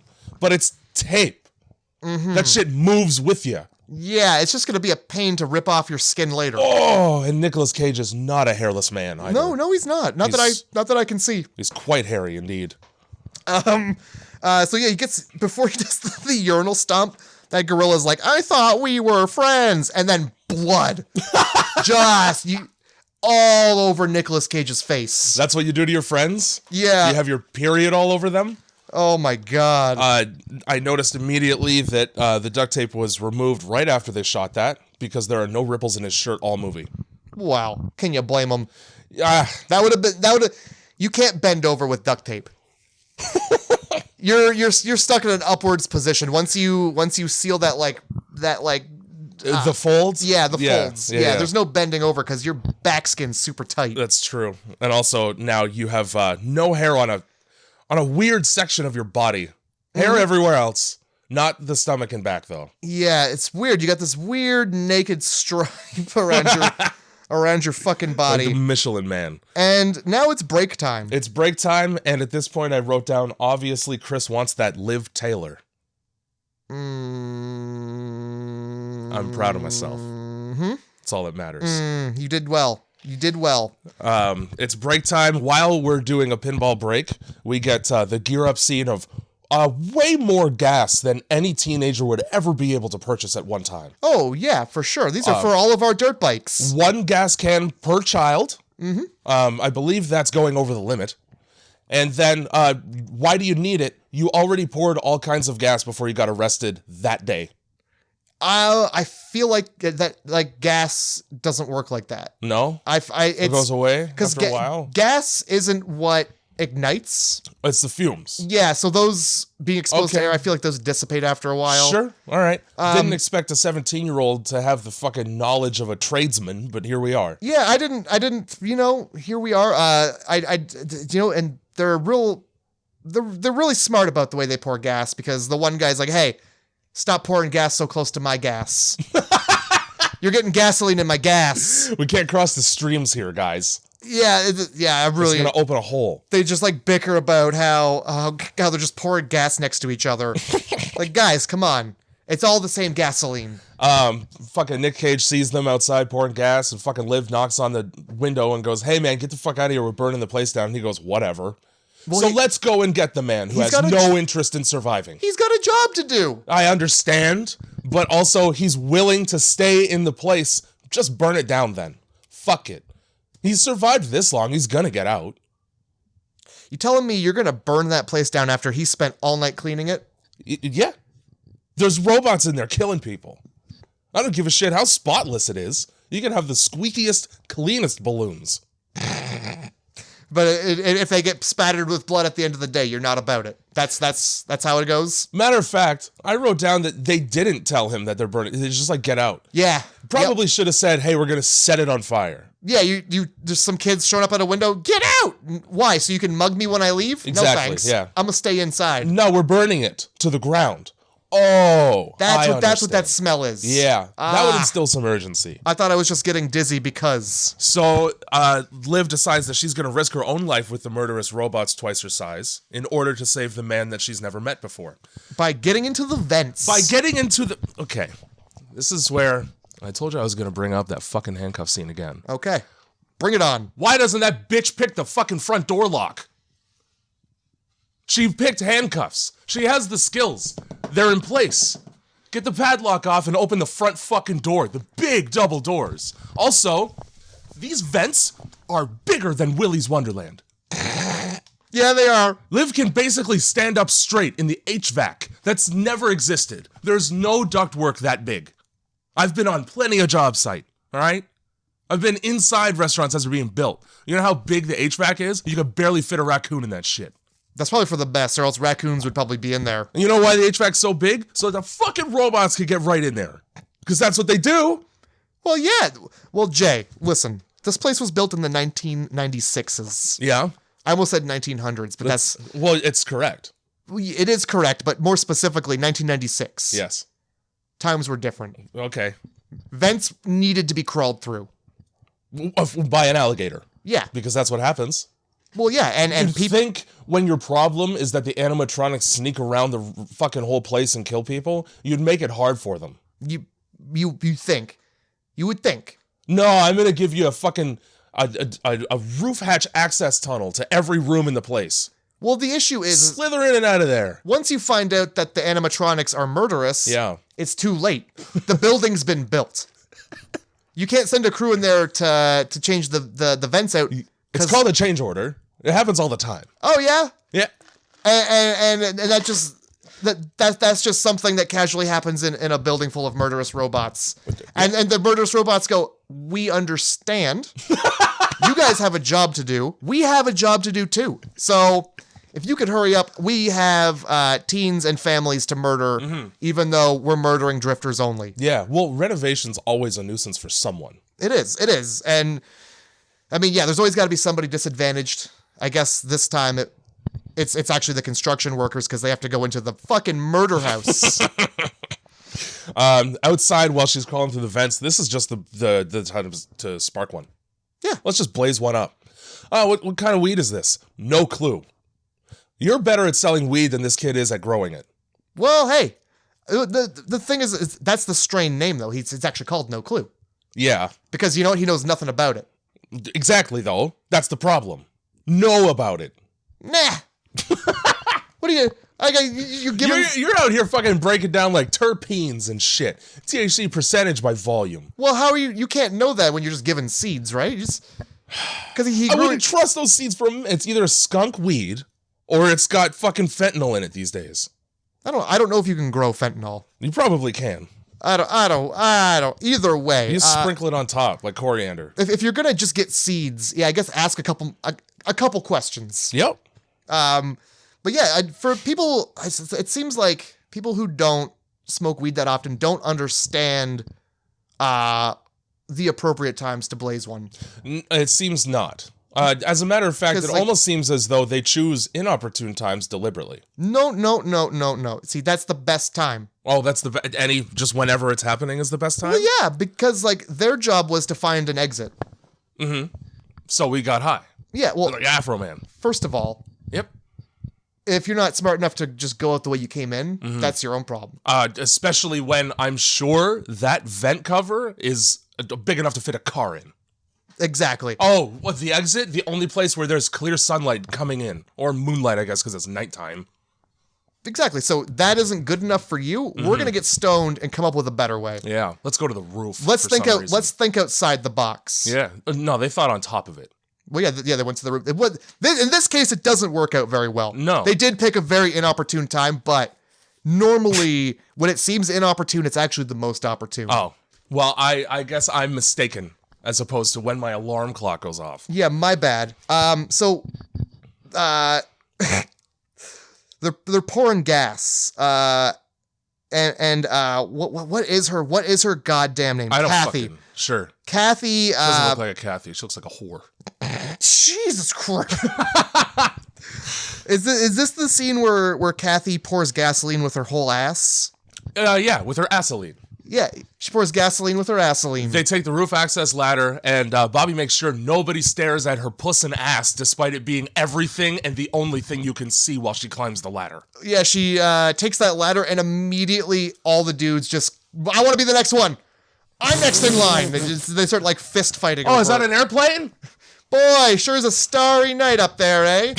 Look, I can see the Big Dipper. I didn't know Bobby was climbing up there second. I'm getting an Ursa Major. Good God. So they get up top. Meanwhile, Liv crawls out of the vent after being attacked by a vent alligator. Oh, right, yeah. Willy, because Willy knows there's somebody in the vent. Willy gives a look. Or he blinks his eyes, or he gives some sort of acknowledgement that he knows that somebody's in his Willy Wonder vent. And then fucking Artie shows up and tries his best but fails because he can fit in the vent, but he can't get out of it. No, it's a very nice vent chase scene. Yeah, because it's not bad. I mean, you get Artie peek. I didn't notice this at first. There's a little scene where Artie peeks around the corner of the vent. Mm-hmm.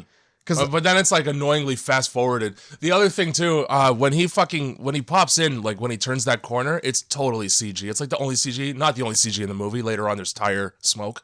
Yeah, and also Nic Cage's glasses, I guess. Some of the animatronics are CG.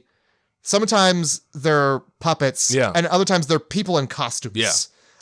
This time was definitely CG because how else are you supposed to like exorcism crawl your way through a vent? Yeah, silently in a giant alligator costume. Yeah, and then like also like gnash your teeth and like have drool coming out. I feel like it would have looked dumb the other way, but I would have preferred it practical, but I understand what you're saying. I appreciated the vent chase scene because they're always tense moments. Sure, they're in a lot of movies. Well, as someone with claustrophobia, I have a big problem. I wouldn't even be in that vent in the first place. Oh yeah, no, I would have. Fuck that vent. I would have found another way for sure. But yeah, you get those gnashing teeth right at your heels, and then then you fall right through this weird opening that you're big enough to go through. But yeah, exactly. Art the Gator here can only get his mouth through. His head is the biggest part of the suit. If he got that out just fine. It seems very much like he's just like wearing a sack over like an exoskeleton or some shit. He's like a fucking monster in Half-Life. They exist in the vent and they go nowhere else. She drops into like this fucking jungle oasis here, and Siren Sarah says, well, she says, I've waited so long for a girl to play with. Yes, she does. Which has a very different connotation coming from Siren Sarah, the person named after a mythical creature that fucks people to death. Yeah, Siren Sarah does a lot of questionable things throughout this film. She sure does. I'm gonna point this out real quick. Spoiler alert. We find out later that all of these animatronics have the souls of grown men murderers in them. So, yeah, Siren Sarah, probably just a grown dude. Just a guy in there. Yeah, and a guy in a skinny woman's body. So he says that to her. To a underage. Later in the film, when they're explaining this whole thing, they're explaining how the town is. Mm-hmm. There's a shot of a child walking up to Siren Sarah. Mm-hmm. And you know what I'm talking about. I do. How would you describe what he does? Well, it's not good. No, it's not. I believe I wrote it down. Either way, I don't quite remember, but I do know it happens. He tries. Oh, I remember now. Yes, please put it in a very delicate way. I believe Siren Sarah, which again, as it's been established, is man, is the soul of a man. Goes up to a young black gentleman and says, "Wanna fuck, fatty?" That's essentially what happens, but it's more so the kid walks up to Siren Sarah. Okay, fair enough. And fair enough. In the most the most politest way I can put this. Yeah. He pretends to honk on them titties. Oh, I wasn't even looking. Yeah, he reaches right up there and pretends to honk on them titties. Oh my god. And then she's like, "Hey, you want to fuck, you fatty?" Is what she says. So accusatory. You fat fuck. And then later in the film, she offers a menage a trois to Nicolas Cage. That's true. With it's her and the other the not the turtle, the chameleon. The chameleon, yeah. Which is weird. Like, I mean, I'm racist, but you can get in on this. Also, she doesn't. Fucking Siren Sarah calls it a menage a trois. Cammy the chameleon just sits there and watches her friend be killed. Yeah. And then lets it happen to herself like she's begging for it. It's different strokes for different folks. Yeah. I guess you're into that, right? Holy fuck. And if you're wondering what Siren Sarah looks like, acid trip Tinkerbell. Yes. It's a person with a big foam head. Yeah, and the mouth opens up into a much larger mouth like Alien. With a lot of teeth, a lot of black goo in there. Yeah, a lot of black goo in these robots. Yeah, is that just like soul juice? It must be. It's got to be. Fucking the kids are up on the roof discussing safety, and I could tell that it's clearly a set. It's a fucking set. They're not on a roof because the stars are vertical. Yeah, the stars are like painted on a wall in the background. Yeah, that's not sky. That's a door. It doesn't look good. You're not wrong. Dear God. Siren Sarah asks Liv if she wants to see her treehouse, and she's like, "Not today, girlfriend." Yeah. And she does like a swing to try and punch her, but Siren Sarah does like this weird back handspring into like a reverse alien crawl up the wall. It started as gymnastics and turned into an exorcism. Yeah, it happens so quick. I had to watch it a couple times to figure out what the fuck was going on, but she does like a lot of alien kind of stuff. Yeah, she does a lot of capoeira. Yeah. When she fights. Capoeira is exactly what it is. Just creepy children's songs. Sarah comes down from the ceiling like alien, scoops her up. You know that, okay, like Nicolas Cage's job is to clean this place. Yeah. Imagine trying to clean that fucking room. He's got vines hanging all over the place. Dirt that's supposed to be there. How do you separate the dirt? Oh my God, no. You know? He's gonna be there all day sorting dirt from dirt. It's $1,000 for a night, and then you're stuck there for a week and a half once you find the jungle room. It's a fucked up Mr. Beast offer.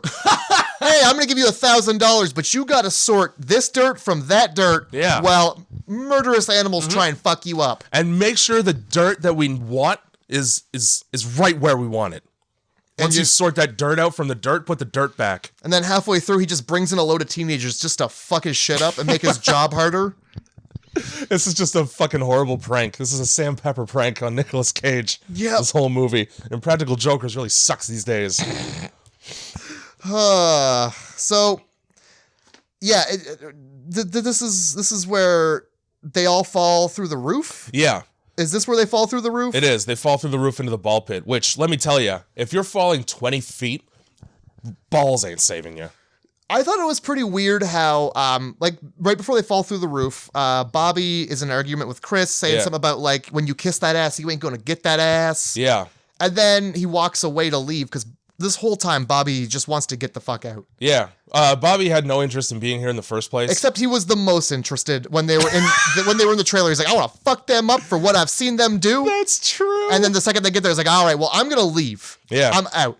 But so he starts walking away, and Chris runs after him to chase him, and they fall. Tackles him, and then they break the roof and fall through. Yeah. And so Chris now has endangered literally all of his friends. Yeah, they land in the ball pit, and then a beat later, the rest of them fall through where they were standing originally. Yes. Which is also over top of the ball pit. Yeah. Turns out, huge ball pit.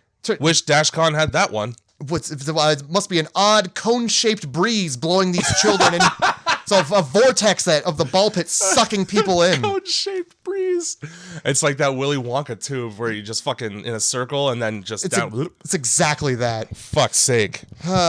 Chris tries to be like, hey, I did this for you, Liv. I'm here to save your life. She doesn't give a fuck. Yeah, She doesn't even remotely give a fuck. She's looking at fucking Danny Zuko over here and is like, I would rather break me off a piece of this 50-year-old man instead. Break me off a piece of this drifter, man. Yeah, she's much more interested in this man she just met. Yeah. And trying to get him out of this building. Yeah. And maybe getting a look at Willy's Wonderland. I really hope that better not be how this movie ends. Fucking Kathy goes, man, all this murder is getting me fucking soaking wet. Let's go to the super happy fun room.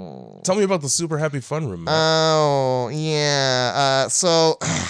Yeah, the animatronics fire up, and then Liv's like, I gotta stab her again, because I guess she stabbed Siren Sarah to get away. Mm-hmm. She says, I stabbed that bitch. Vulgar language. Goes to stab her again. Nick doesn't let it happen. Yeah. And then, like, he walks away with her knife, and Liv follows her. The rest of the group follows her. Mm-hmm. But Kathy and Bobby hang around. Why is that? Well, it's because hormones, you see. Now... Because we're teenagers, and you have a hole. And we see a room called the Super Happy Fun Room. Yeah, we're going to have a certain brand of super happy fun. Yeah, they certainly are. And now, this is where, before we find out that they're going to have that super happy fun, like, it's going to happen. Yep. Because it's a horror movie, and two people were just left alone. Yes. And also they're banging out of wedlock, which is a sin. Yeah. Danger adjacent. Yes. Totally spaced. All the blood rushed to my penis, and I forgot that this is the room where the murders happened. Mm-hmm. Where the robots came to life and murdered people. Very conveniently. Yeah. We cut from them going like, oh, well, let's go to that room, to Liv being like, so... Here's the whole thing. And the whole thing is, this place was made in 1996... by a serial killing guy who only hired other creepy serial killer guys. Yeah. Really defeating the purpose of serial murder by having them all in one place. And like, how do you find those people? How do you just only hire people who are okay with murder in a small town? This small town is fucked up. Much music chat room. All right, well. ASL 14F killing. You like glizzies and animatronics? I only like that. And blood? So yeah, there's this room, the super happy fun room, which is this special room where they would bring only families, I guess. This is the other time that Liv fucks her lines up. Oh yeah? Mid-story, she says, they've said the same story to countless other over the last 20 years. Oh. They just let that happen. Whoops. Well, again... this whole thing, you could have just gone with all the stuff you've seen it, because there's no part of this fucking background story that's necessary for Nic Cage's life at all. No. Like, hey, obviously it's clear now that you've been hoodwinked by people and you're here to die. Also, the robots come to life.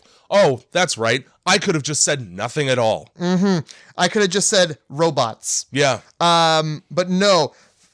Okay, you know what? I just come to think of it. How does she know all this? Yeah, literally wrote down right here. This trailer park bitch suddenly has a university education and can explain Satanism and Ritology. Because she fucking breaks down satanic rituals like she just did one. Yeah. So the police get wise to this murder thing. They kick the door open to find that all these guys have killed themselves. Yeah. In a satanic ritual with a gigantic pentagram. Because when you're doing a satanic ritual, you have to have a pentagram large enough for the devil to come out of. Yeah. It's a prerequisite. Yeah. And essentially they've just done a child's play. Yes. They've done this is child's play. It's a little child's play right here. Now, while this story is being told, it's important to note, we're cutting back and forth to teens fucking in another room. Yes. Like a lot, being interrupted a lot, and not stopping. Yeah. All these noises and robots moving around me isn't making me soft at all. Yeah, Kathy very much just being like, hey, this is the room they murdered people in. Is it bad that I'm horny? Yes. And then Yes, though, is the answer. And then Bobby's like, yo, happy birthday. Oh, I know it's not your birthday. I still want to see you in your birthday suit. Cut to fucking. Yeah. Right to fucking. Show me a puss, please. And we're just and like, do you hear that? Did that just move? I don't give a fuck, bitch. Keep it up. I was almost there. Now I've got to build myself back up again. I'm fucking sick of edging in the super happy fun room. Oh, by the way, okay. I think. More to my point. I got double points here. Yeah, bring it on. So how does Liv know this whole backstory? Mm-hmm. Because everybody knows it. So what you're telling me is that this sheriff, Yep. who has taken her in, Mm-hmm. told her this. Must have. And that's how your mom and dad fucking died. Thank you. Because like that's the beginning is her parents dying. It is. It sure is. So it's like, yes. So you know how everybody's got a mommy and a daddy? Well, not you. We sacrificed yours, and you were also supposed to die. Whoops. Sometimes she says sometimes life throws you a curveball. Sometimes you're about this child I just orphaned. The curveball was that Willy's eyes were bigger than his stomach. Yeah. He ate the parents, but didn't have room. My point is, okay, half a dozen serial killers murdered each other in the upstairs of this Dave and Buster's. Yeah. How do you keep a lid on that? Good question. How the fuck you keep that one under wraps? Yeah. Channel 6 is gonna be all over that shit. Small towns, man. Small towns. So that's an international news story. Hey, we just got rid of 6 of them all at once. Don't worry. Hey.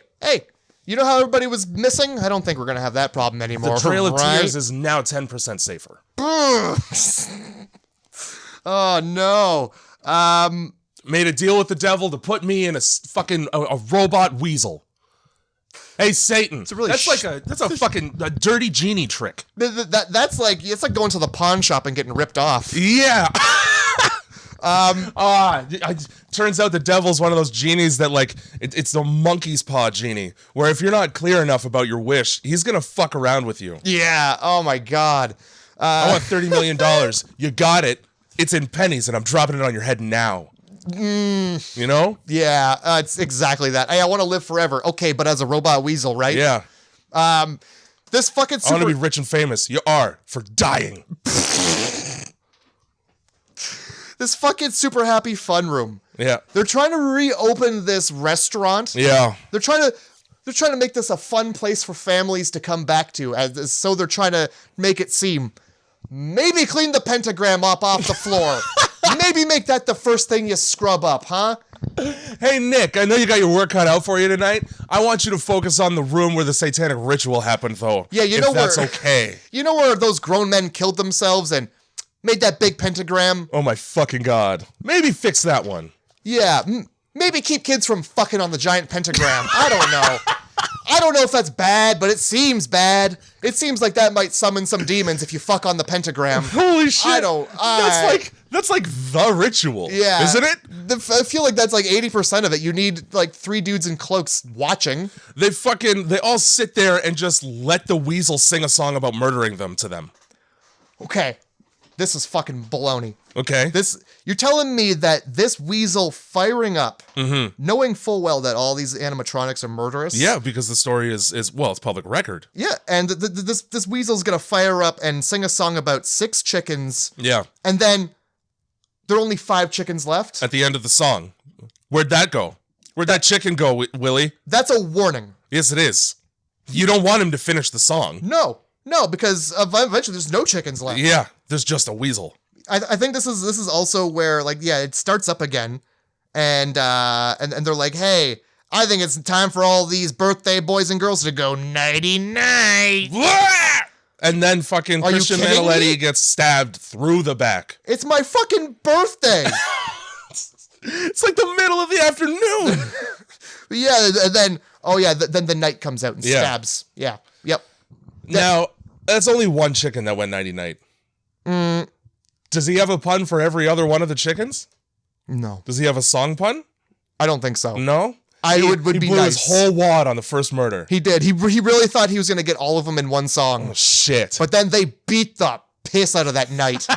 Yeah, they do. Fucking Nicolas Cage doesn't give a shit about that knight's well-being. Oh, my God. And watching him run through somebody with a sword, would you really? Yeah, fair enough.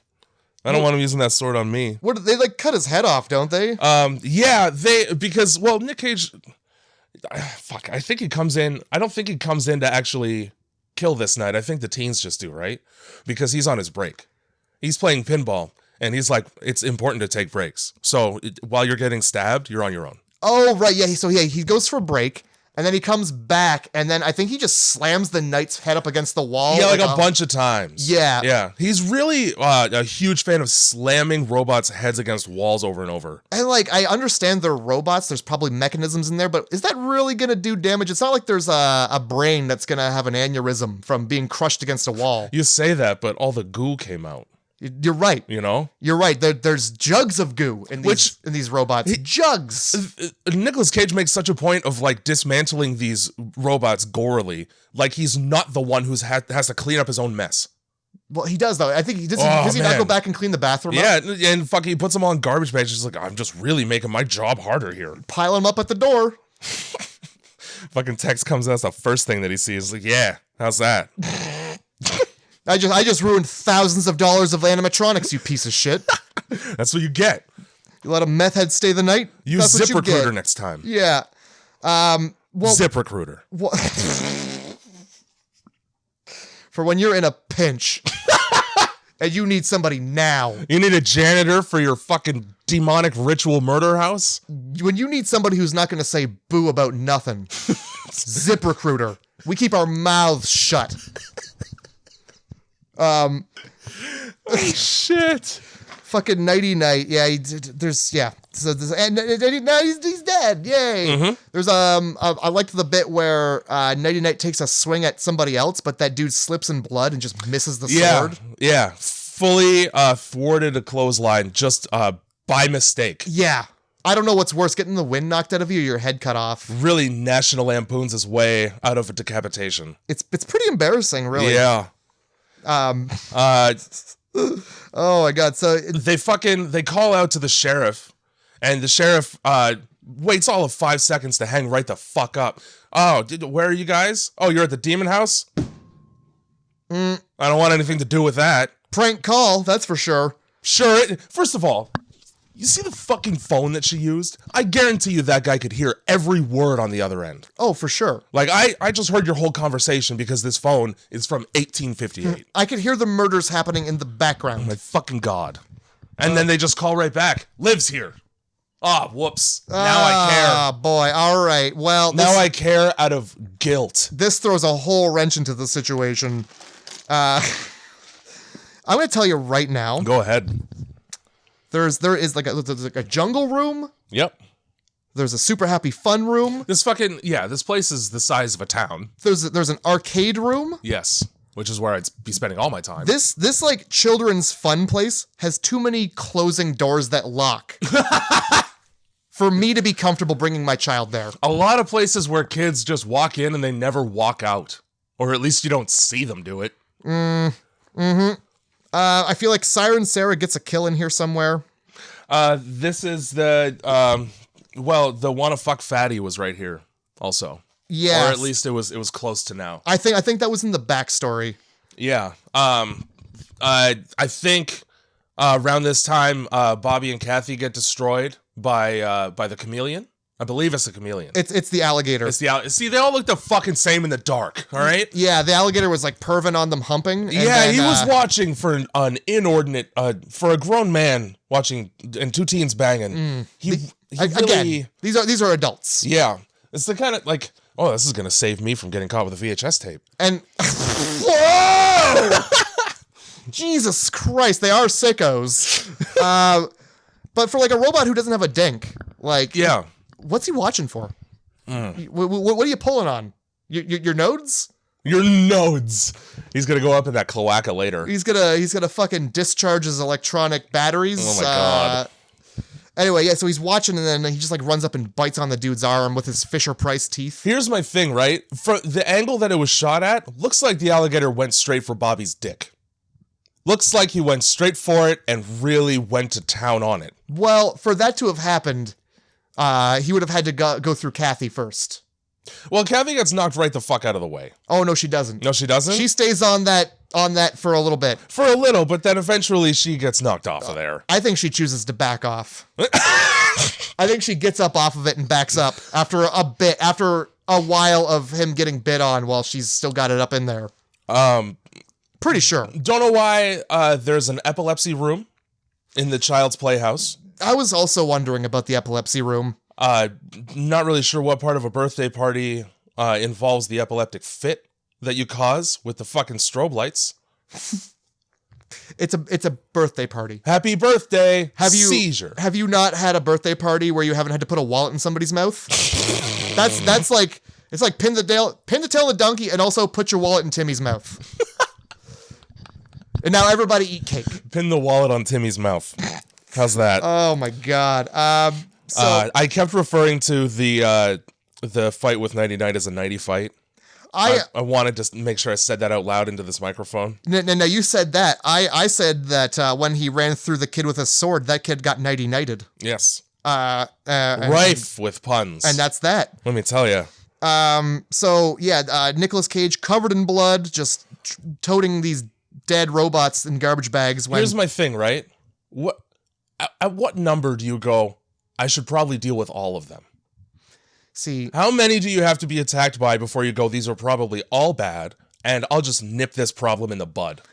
I never really understood that either, because by the second one, I think it's safe to say one bad robot, okay. Two bad robots, let's unplug them all, you know? That's fine. Bring that gasoline in here. But he even like stops her from stabbing the robot when it would have been the most appropriate time, when it was like powered down. Yeah, I don't know.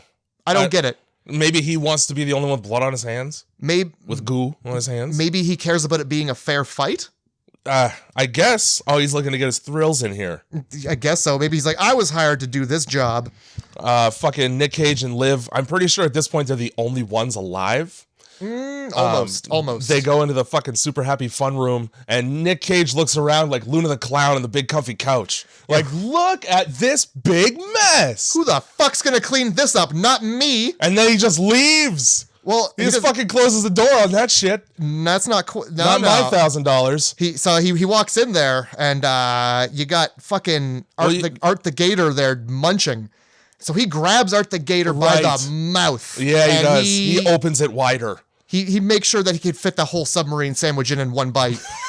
And then he like pulls out like his animatronic heart from down his throat. That was the one I was talking about. Yeah. He's like, I'm gonna grab this specific piece out of here. Plucks that, like, I don't even know. I don't even know what it is. It's some kind of thing. I didn't know that I could learn how to put together a computer by smashing one.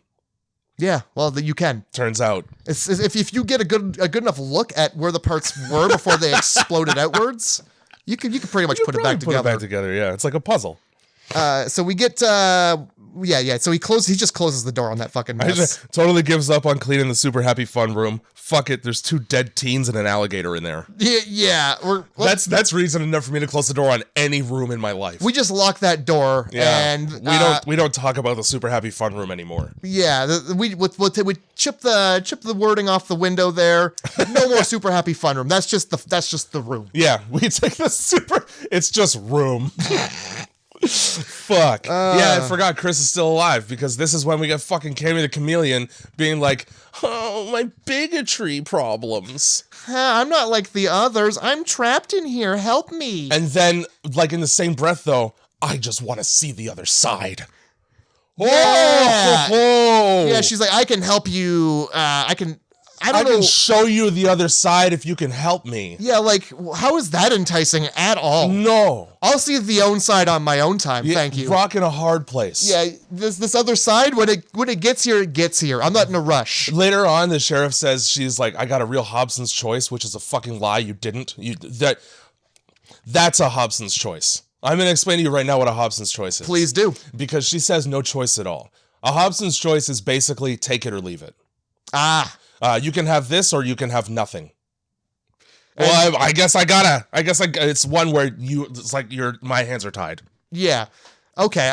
Yeah, that doesn't make any damn sense because the choice Definitely the choice to make was burn the place down.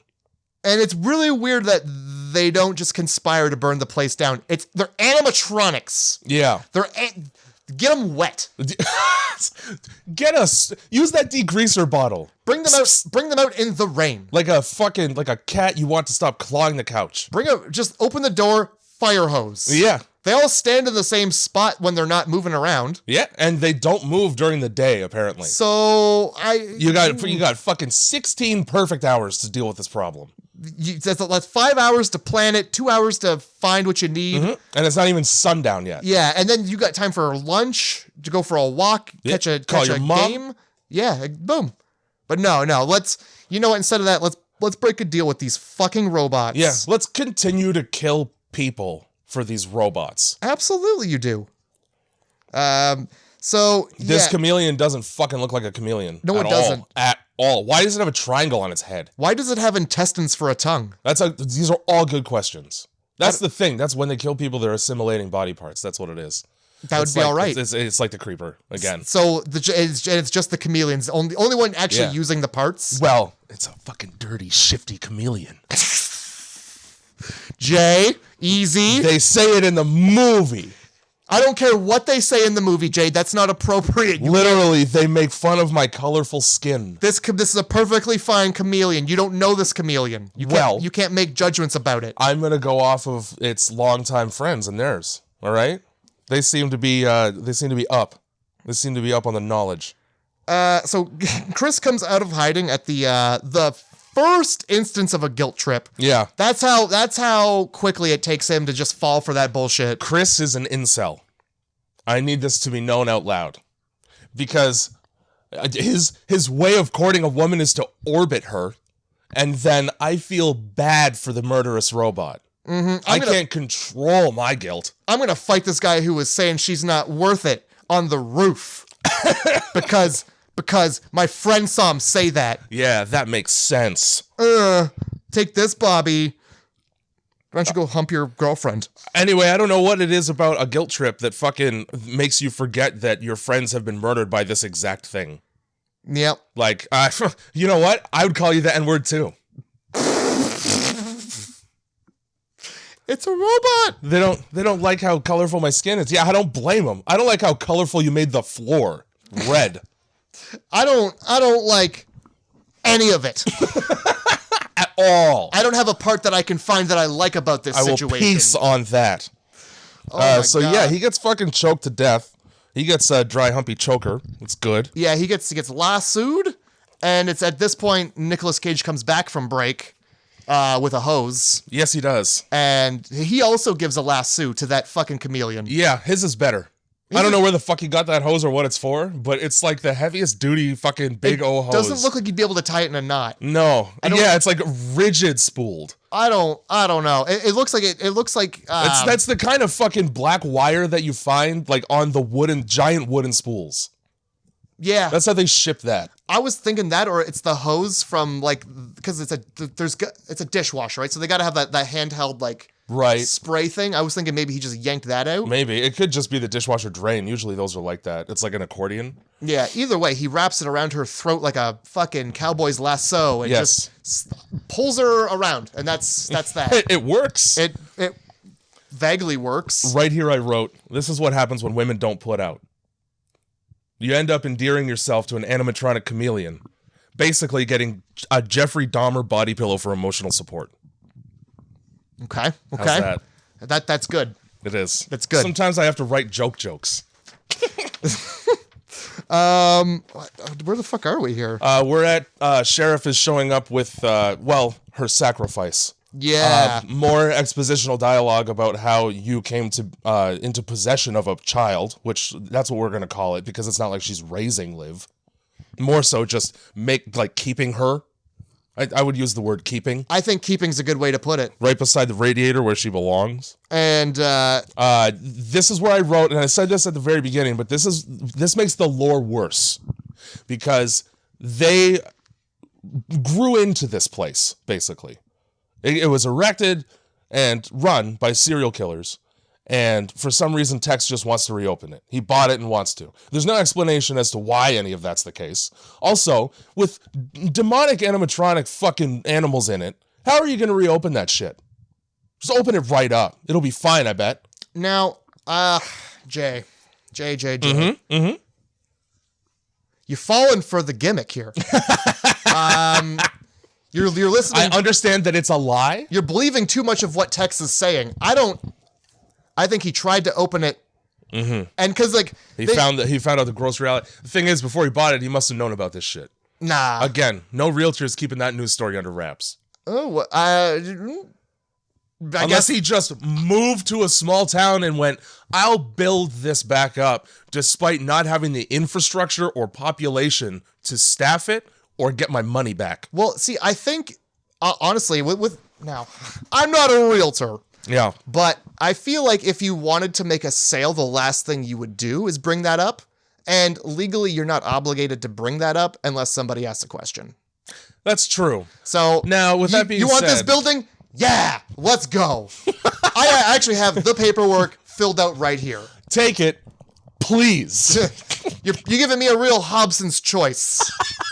And so I fucking hate so bad that she said that, dude. So then she explains it like shit to the person who's never heard the phrase before. And for people, I don't know who's never heard that fucking phrase before. Some stupid idiot who was sitting here being like, "Oh, okay." It's named after a guy from the Elizabethan era. That's fine. I wasn't alive then. I don't know these fucking people. So yeah, Tex opens it up, and that's when we get the scene where the kid's trying to molest the Tinkerbell, and she's like, "You want to fucking fuck?" Because you also see a gorilla smother a kid. Yeah. And then another bad thing happens. I think Willy just takes a bite out of somebody. Yeah. And so then they strike up a deal with the devil, and how it's like, why couldn't you have just burnt the place down right then? Because. Oh, because. Yes. These Scooby-Doo teens have better ideas than the adults in this town. Well, the thing was, the only thing missing from this movie is a talking dog. We got a weasel instead. Yeah. So here we go. Yep. Here we go. I remembered it because they really shoehorned it in there, Jay. They really well, people are going to ask questions about this. We better figure it out. Yep. Oh, we literally wrote down shoehorn in my notes. We tried to destroy the building, you see. We had a contractor. He was killed in his sleep the day before mysteriously, and then nobody wanted to take care of it after that. Hire another one. Nobody wanted to. Do it yourself. Nobody wanted to! Because when you agree to blow up the place, you die! Oh, yeah, the shock wire. They call it that because if you take a shower and you touch the wire, you die. So, with that being said... That's the flimsiest fucking bullshittest reason.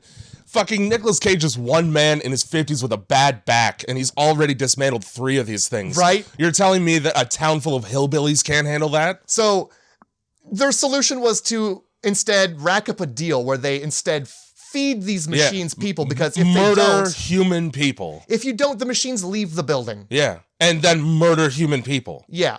Okay. So just let them do that and move far away. And with how easy Nicolas Cage's dispatching of these robots, like Exactly. my issue was there wasn't like violence. No, he's Half just like the time these robots are just hugging people. Yeah, he's like practicing on a punching bag. Yeah. You telling me in this little tiny hick town, nobody has a shotgun? Tex has horns on his fucking car. Kick the door in. Boom, boom, Sheriff's boom, got boom, two boom, fucking boom. double barrel shotguns just in her truck. Yeah. Chilling. Oh, that didn't get it the first time? Okay. Boom, boom, boom, boom, boom. Still one kicking? Boom, boom, boom, boom, boom. Yeah. All right. Dealt with it. Go one county over and get the bullets. Hey, by the way, why are these machines bleeding? Don't worry about it. Just shut the doors and set it ablaze. But now we're gonna wait for fucking Nic Cage. Papa Cage here. It would be a horrible movie without that, though. That's true. Fine. Okay. The people who were Liv's parents, they got roped into Willy's Wonderland under the guise of, I have a roof you could sleep under tonight. Oh, your car's busted. Stay in the building that's abandoned. Yeah, why don't Here's you the thing, right? Sleep in your fucking car. Didn't even try. They were just like, yeah, all right. I'll sleep in this for sure. unheated piece of shit building that nobody lives in. Yeah, with all the beds that you guys have for us, right? Yeah, for sure. Perfect. Nah, death. So terrible parents for letting just their kid do that. Why not just sleep in the fucking car? Because people of low moral character. it's a roof. Yeah, It's a roof. It ain't much, but it's a roof. that's what the sheriff calls the people they try to hoodwink here. People of low moral character. So a mixed race mother and father. I'm pulling so hard on my collar right now. I'm about to lose buttons. Hayesville has 2 black people, and they're both dead now. Hayesville's not a town to visit. The only house you town to see visit. is a trailer home. Hayesville is basically 8 Mile. Okay, look, we're not going to go here. All right, this town is not a town to visit. This is the town you drive through and go, we're not even stopping at that convenience store. Yeah, lock the doors, please. You know who works at that convenience store? The old man from Cabin Fever. Yeah. That's the caliber of folk. The old man from any Cabin in the Woods movie, really. Just any old man in a movie about a cabin in the woods. So as Spitting, chewing tobacco farther than I can, like, fucking cough air. at this point, we glossed over the fact that the chameleon kills Chris right there. Yeah, and Nic Cage doesn't do anything about it because he's on his goddamn break, man. Right? He Okay? just gives Liv the knife and just pieces. Workers' rights. I fucking loved it. All right? But he comes back with the lasso, so we're good. Yeah, well, because the break's over. Yeah, and he even makes like a thing like, well, my alarm is going off. All right. Let's go see if those kids are dealt with. So dragging the chameleon through the hallway, they run into like the turtle and the siren, and like Nick just punches them and they fall over. Yeah. How is anybody having a hard time fighting these things? If just nearly pushing these top-heavy fucks over. Yeah, they are. Like that's all it takes is just a shove and they're down. I'm Stomp on their goddamn heads. What do you? You're gonna walk by on these. the floor right now. They're a goddamn turtle on their back, and you're not gonna stomp on their skulls. Just take its shell off. Its spine is in it. Just do that, and then put a finger in there. Yeah, put a finger right in there. That the shell's actually part of the turtle's spine. It's like additional bone. Yeah, I hate that. When they get their shell removed, they die. I don't like that. I don't like that at all. I saw it happen. There's a movie called Cannibal Holocaust Yes, from there the is. 70s. Yeah, there is. Where they kill 2 animals. One's a turtle and the other is a lizard. They rip that turtle's back right off. Your cat's gonna just knock that easel over. That's cool. I did definitely. So this is, not the greatest music choice for a tense fight with the secondary main character involved. It's like some fucking happy-go-lucky fucking country ass. You're getting ahead of us here. There's during the chameleon fight though, it's Is there? shitty music. Is there? It's Okay. not the jukebox music, but it's Okay. shitty music. Okay, I missed the shitty music. It's like some pop EDM bullshit. Okay. And then 2 agile animatronics just stand there to get punched out. Well, They welcome just to stand Willy's there and like, Wonderland. hey man, you got a fist for me? I'd like one. The last family, we just tore them apart, no problem. But one man shoving us, we can't have that. No, it's too much, man. So the guy shows up, the sheriff's whatever deputy that she's called in to escort Liz out by force, and that's where you get the you're trapped in here with me. Yeah. They pull tie Nicolas Cage's arms behind his back because apparently Willy can't handle it. These robots, they need an upper hand. That's and Nick needs to have none for that. 8 of them, 1 of him. Yeah. So get rid of obviously, his 2 arms. And then you get that line like you're not trapping him in there with them. They're trapped in there with him. Yeah. Watchmen. Might as well have just said Watchmen. Yeah. She left. So then the sheriff turns into a fucking James Bond villain, explains the entire plan to Nic Cage, and then goes, I'll leave you to die now. Yeah. I trust that you will. Yeah. I'm pretty not okay with this recruit. Yeah. Because he's like, yeah, let me escort this. I'll take this girl out of here for sure. Get me the fuck out of here. For sure. Yeah, you go ahead and just leave that man there to die. Yeah. Absolutely. Because I just got here and I'm fully on board with this whole ritual sacrifice that just is unending. Oh, this insane old woman with a shotgun is got a problem with Chuck E. Cheese?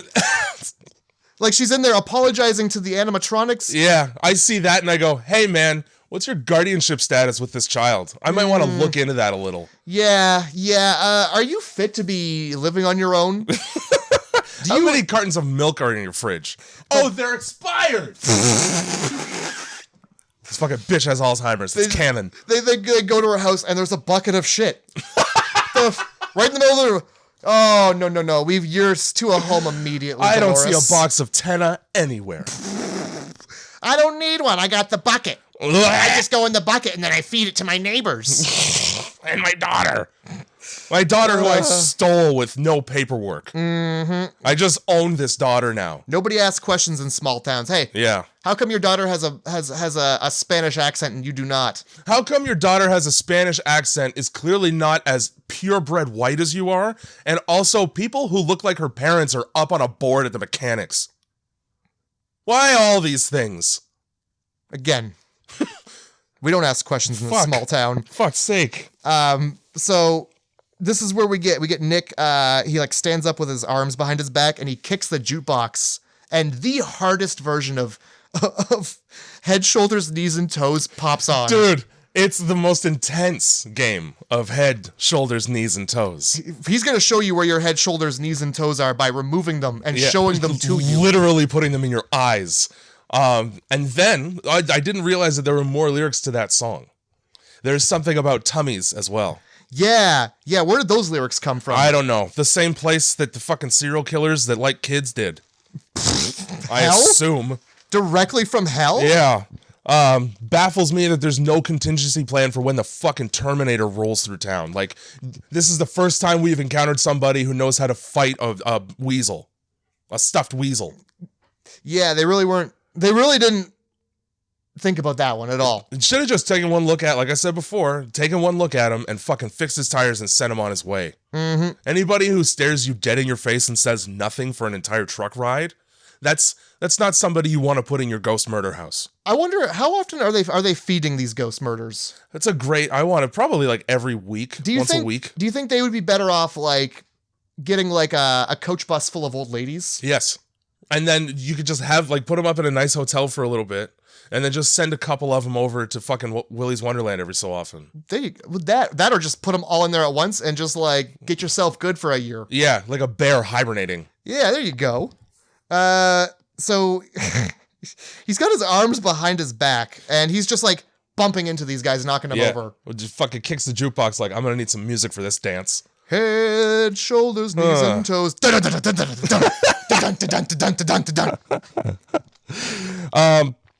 At this point in the movie, they try to shoehorn in like a fucking neglected child angle for no reason. Yeah.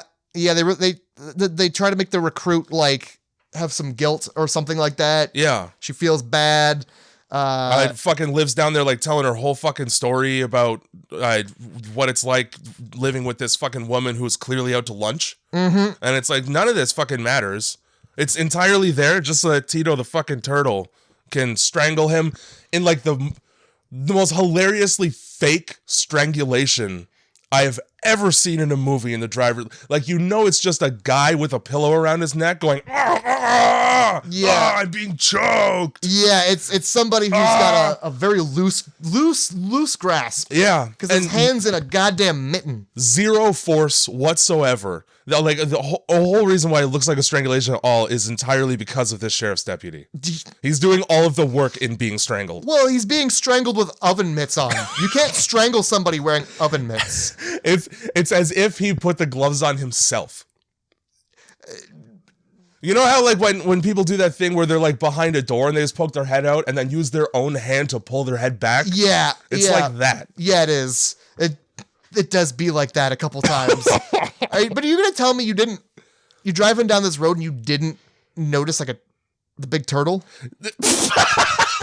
The big turtle, like, on the top of your car? I couldn't help but notice we went up on 2 wheels when I took that turn because of how top-heavy this car is now. Interesting. It's an interesting the way the roof is caving in. Because of the fucking 700-pound giant turtle. And are we in the daytime again? No, it's night still. It's still night? Okay. At this point, we realize that there's a shotgun in the police car, although the turtle has the shells. Not really sure when he got his mitts on those. Or the keys to the car. Or the keys as well. That he, like a Power Ranger villain, flings into the tall grass. Yeah, and then he says a bunch of Spanish words to the one Spanish person in the movie. Which makes it seem more like a Power Ranger villain in the way he's not moving his mouth and is just saying things. Also, it can speak English, so it's being racist. Nah, I think it's like, hey... one of me. My name's Tito. Yeah. Do you understand me? Do you know where the map is? Can you help me find my backpack? So this turtle's got the shotgun. Delicioso. I wish that turtle ate a kid and said delicioso. Fuck. They really come on, Vamonos. Really missed some opportunities here. Some golden ones. They did. So yeah, fucking. Liv has no problem destroying this turtle. No. A 17-year-old girl, 17 at best, can take one of these animatronics out. With a gun used as a baseball bat. Yeah. I'll point out, when the turtle drops those shotgun shells, they make the sound of empty shotgun shells. Oh, whereas they're full. If they should be, if she cares at all that the robot has them, because if they're empty, they're no good. Yes. They're no good. So this turtle, while he was on the top of the police car, fucking took off the little caps and poured all the gunpowder out. He had to have, because when he drops them, they go, they sound empty. Yeah. They're hollow. I didn't notice. Because they wouldn't have made a sound at all. It would have been like dropping a rock. That's fucking, yep, you're right. All right. Well. Anyway. That's double tapping. Yeah. Liv calls this turtle a pendejo. Oh no, what's that mean? I believe it means dickhead. I like that. All right, that's fine. I'm gonna use that in everyday life. You should. A pendejo. Yeah. So I think we're Nic Cage face sits on the siren to death. Yeah. Oh my God. Sarah does not like her face being used as a seat, which is probably what she spent the majority of her time doing mythically. So it's like, how's it taste of your own medicine? I haven't washed my ass in weeks. I've been in this car driving. It's my favorite struggle because the arms are like robotic. And they have those stupid robot noises, even though it's clearly just a person. Yeah. Oh my God. And it's just like Nic Cage's powerful thighs. Yeah. Just snap that neck. Like a watermelon. Getting his dick so close to those teeth. Like a leg day girl with a watermelon. It would have took that siren just lifting its neck up to bite the dick of those jeans. And then the fucking chameleon just sits there and waits to get its fucking cap peeled back, which is exactly what happens. Yeah, what is that about? Why just sitting there letting this is for all the times you called me the N-word. Like, yeah. That's her whole attitude. It's like, I'm gonna watch you die for being a bigot. That does seem like where we are. The fucking sheriff is outside, like, I'm gonna chill. First of all, where the fuck did that truck come from? Whose car is she driving? I don't know. There's just suddenly a second vehicle there. I'm not entirely sure where let's pretend that's her vehicle. I believe it's the tow truck, and that guy rode off into the sunset with Tex in the nice car. It's not the tow truck because the tow truck is white. Oh, whoops. So it's just a truck. And like her car is gone because the other guy took it. Yep. That's just there. Hey, small town. She's just keeping warm in some guy's. Yeah. She's not going to take it. We just park wherever. Yeah, we leave our doors unlocked just in case any old person needs to use it. So she fucking falls asleep like it's just another day. Does she ever? And like, how? And then fucking Nic Cage just busts the fucking door open like, hi, I could leave, but I have a job to finish. There is garbage to throw out. Also, he snaps those fucking zip ties like it's no problem. I don't You ever know tried to do that? It's hard as shit. There's a technique to do it, and you have to put your wrists together with your fist clenched, and you have to like stretch down and out. Yeah, I don't think you can do that on your back. You can't do it when they're behind you. There's another way too. If you can reach inside of the zip tie, you can push that little flap down, but it's fucking super hard. Yeah, that would be difficult. Anyway, I watch a lot of videos on how to escape captivity. Hey, it's important because I'm terrified of home invasion. I watched how to escape from handcuffs. So Nic Cage's pinball dance. Yeah, you like that? Is the best part of this whole movie. It's the hand. Is it the hand motions or is it the pelvic thrusting? It's when he gets his whole upper body into it. He's whipping his hair around like he's a death metal singer windmilling. He's dancing like he is in the movie Flashdance. Yes. And he like backs up and he goes back forward and just like slams his pelvis into the machine. Does a cool cowboy boot spin. Oh. And then he breaks 1,000,000 points. Like the dance is what got him there. It's like that episode of Malcolm in the Middle where Hal, he does a perfect game, but he has to do the exact same thing over and over again. Yeah. So every pinball game he plays, he must do that dance when he gets close to 1,000,000 points. He does the dance spin and then the disrespectful hump, I believe it's called. And then the button caress, like it's an areola. And that's the technique. It's like putting in a Game Shark. It's like, yeah, when you blow in just right. You blow your cartridge just right. Yeah. Best part of the I don't care. Best part of the movie. The sheriff calls him a GDSOB when he throws out all that, and then says, "I'll be a son of a bitch" right after. Like you should have just said the swear word. Just say the cuss word because I had to think about what you said for a second.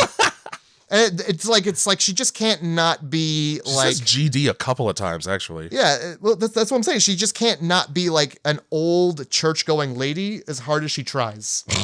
Like she forgot that she's supposed to be a foul mouth sheriff. She's like, heavens to brownies. And then like looks around, looks around to make sure that nobody from church is watching. I mean, fuck. You hear that, Myrtle?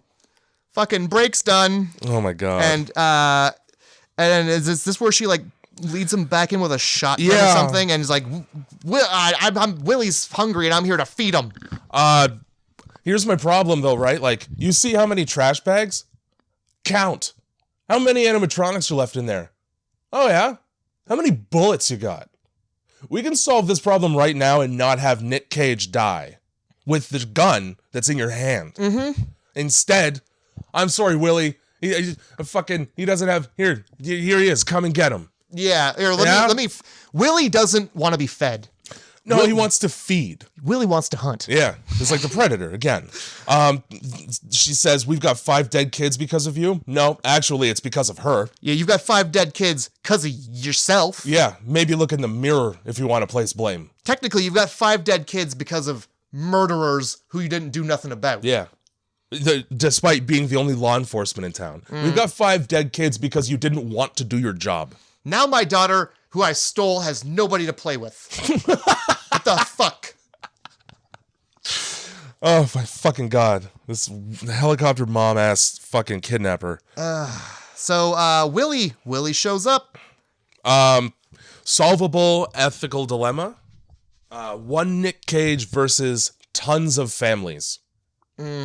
Okay? Don't send in tons of families to do a one Nic Cage kind of job. Yep. When you could just send in one Nic Cage. Exactly. Should have just burnt the place down. As well, yeah. No, yeah, there you go. Yeah, Willy shows up and throws Nic Cage into the ball pit, making chlamydia more dangerous than he is. He also helps the sheriff remove her top half from her bottom. Yes, he does. With one swipe. He fixes that problem for her real easily. Yeah, she was having trouble getting her pants off. Yeah. So he made sure she'd never have to get them off again. He just removed the top of the lid from the bottle for us. He opened up the pickle jar. And then with one swipe of his paw, and then from there forth, every swipe to Nic Cage is nothing but a flesh wound. Yeah. Well, he's toying. That's what he's having funsies. He likes to play with his food, and then Yeah. he throws him into the chlamydia pit. Yeah. And then that's that. Freebird. Yes. As soon as I heard Freebird start up, I was like, well, here comes The end of the movie. Here comes an epic scene. Yeah. Where the Freebird is juxtaposed to an epic battle. Because Nicolas Cage is free as a bird now. And we've all seen The Kingsman. And there's too many things that he's got to see outside of Willy's Wonderland. Kind of underwhelming boss fight. Yep. I thought all the fights were underwhelming, to be honest. Yeah. People with various continuously changing stages of blood on their face. Sometimes Nic Cage has a face full of blood, sometimes he doesn't, and then he does again just suddenly. Well, he changes his shirt. I'd like to think he wipes his face too. But like mid-fight. Hey. He's got a face full of blood while he's pounding the shit out of Willy's neck. He like takes his shirt up and wipes his face. We get him gearing up with. He's like Martin Scorsese. He only shows the important parts. There you go. We get him gearing up with duct taping two sticks together. Yeah, which drumsticks. Then you get a burlap sack full of sodas. Which, I mean, that's a waste. You know what? That soda looked very dollar store. Yeah, it's true, but I would like to try it. Sure, try. It's like that Guru energy drink. You ever fucking drink that? Eat it. Yeah, it's not good. It tastes like shit. It does. It tastes like a plant. Yeah, that's exactly what it tastes like. Fucking yerba mate. I don't know why black people like that so much. It's but good. Damn. It's good stuff on its own. Don't mix it in with stuff. Fair enough. So yeah, it's time for two sticks and a bag of sodas to take down the giant monster that just split a person in half by sneezing on her. Yeah, and boy oh boy, works just fine. Nic Cage catches one punch and then it's over. Yeah, well, that's all it takes. It's like it's the same as the face cut, man. And it's like, oh, you turned it on. And then the rage response and it's just can of soda. And like I think he's actually got like some sort of technique he's using with the sticks. Like I've seen them do it in the Karate Kid. Yeah. And Nunchaku. Just almost. Sure. You literally could have said any Japanese word there. Any word at all. You could have said pick up sticks, and I've been like, okay, I already said pick up sticks earlier. I can't repeat myself. Again, I wouldn't have noticed. Freebird juxtaposed to this fight. That he's got his little jacket on. He puts his jacket on, and you get Tex and the tow truck driver. Yes. Showing up for some reason to uphold their part of the bargain when they were so sure that was that they left without making sure the job was done. Yeah, I believe the plan. So this sort of maybe answers the question that I had at the beginning, which is Tex and the mechanic are the ones cleaning up the blood and guts because they showed up morning of. Like, oh, we have a body to figure out.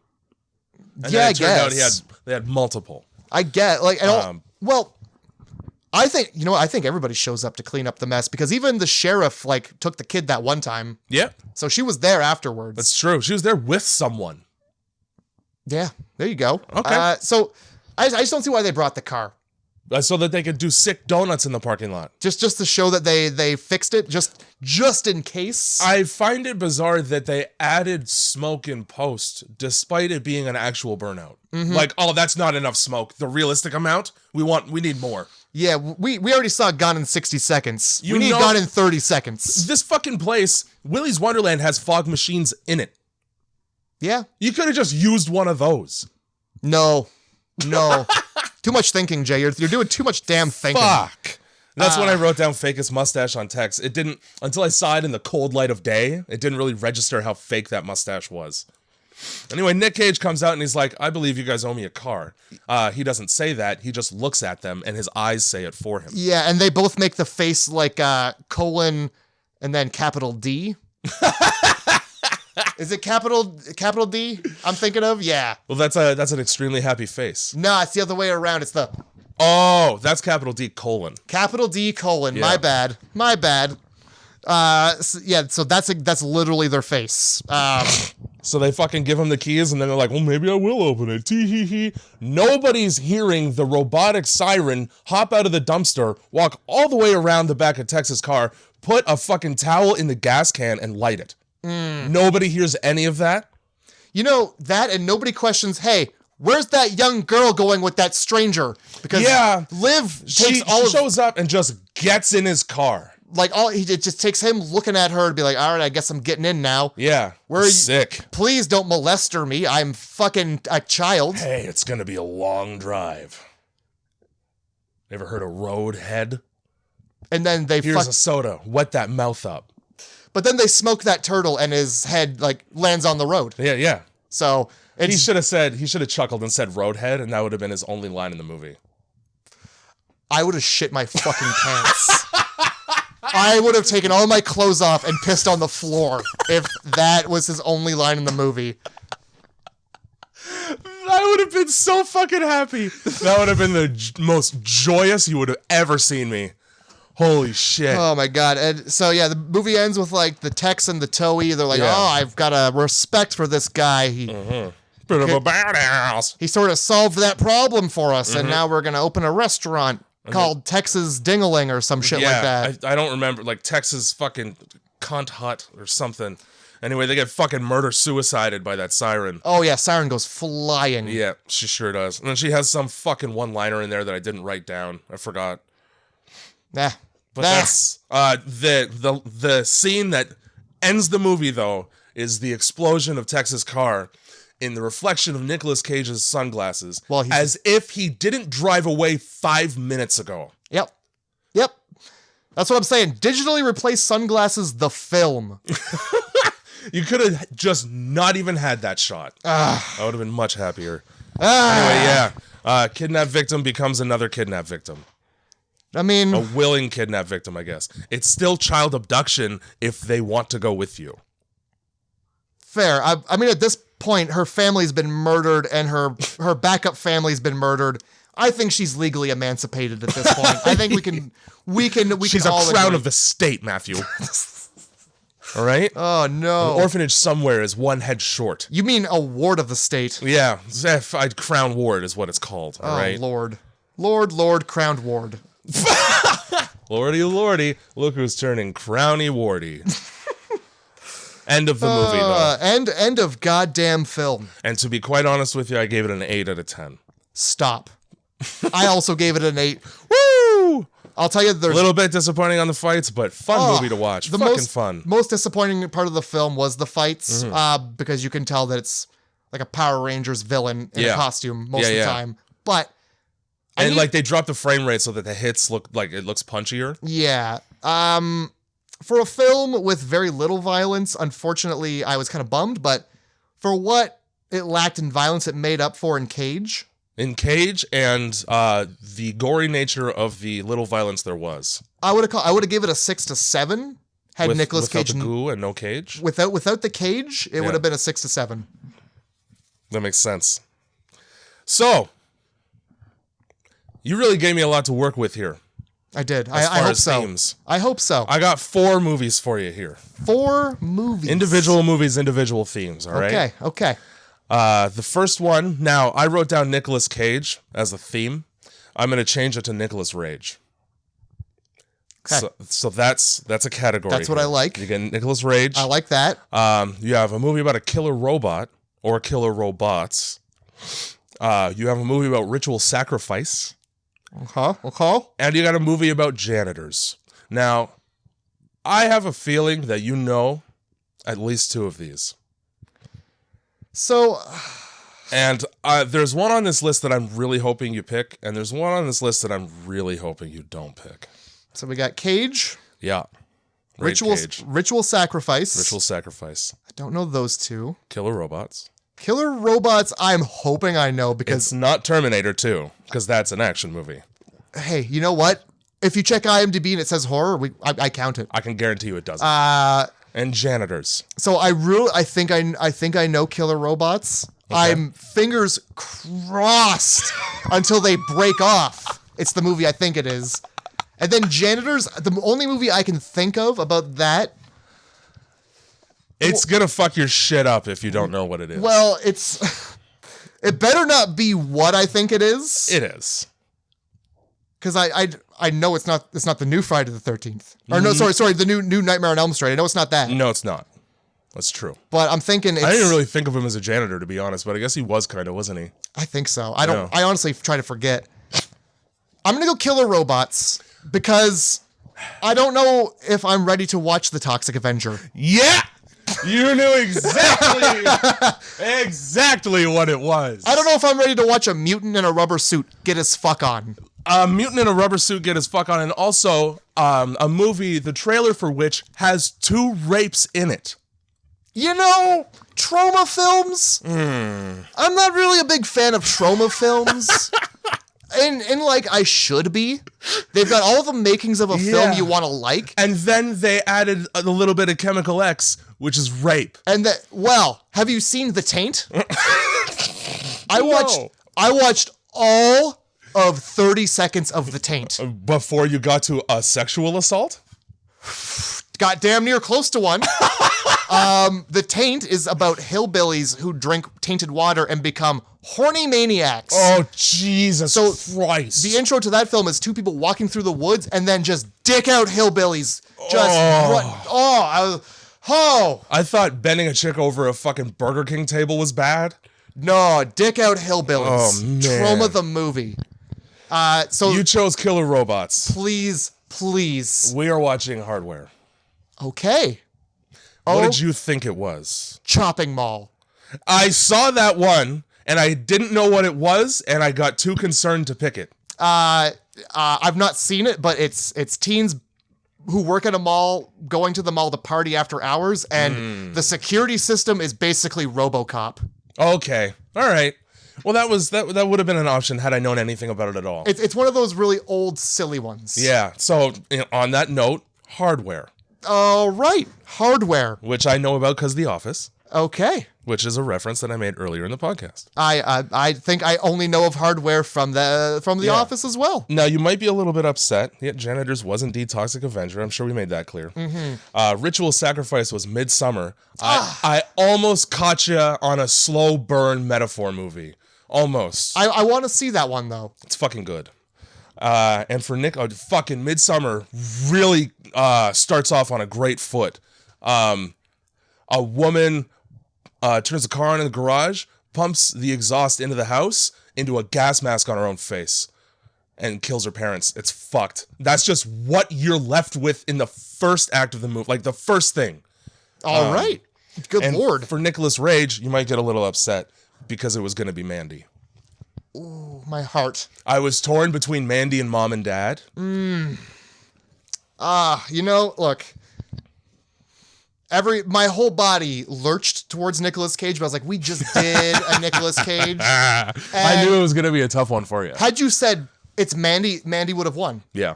That long-ass chainsaw. Dude. That he keeps pulling out from behind a log and it just keeps going and going. Forever. Favorite scene. He's just walking through the dark woods covered in blood like that's not going to raise any red flags. Yeah. Oh, what a film. In a fucking rust suit. Love that damn film.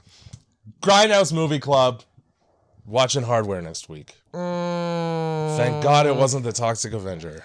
Thank God. I couldn't not. I get it. I get it. Janitor, I had to do that to you. Why did they make a kids show about the Toxic Avenger? I don't know. I don't think I even knew that. It's a cartoon and he fucks. Oh my God. He fucks in the movie. So it's like Fritz the Cat. It is. It's an adult cartoon. All right. Well, join us next week for Hardware, a movie about robots. You want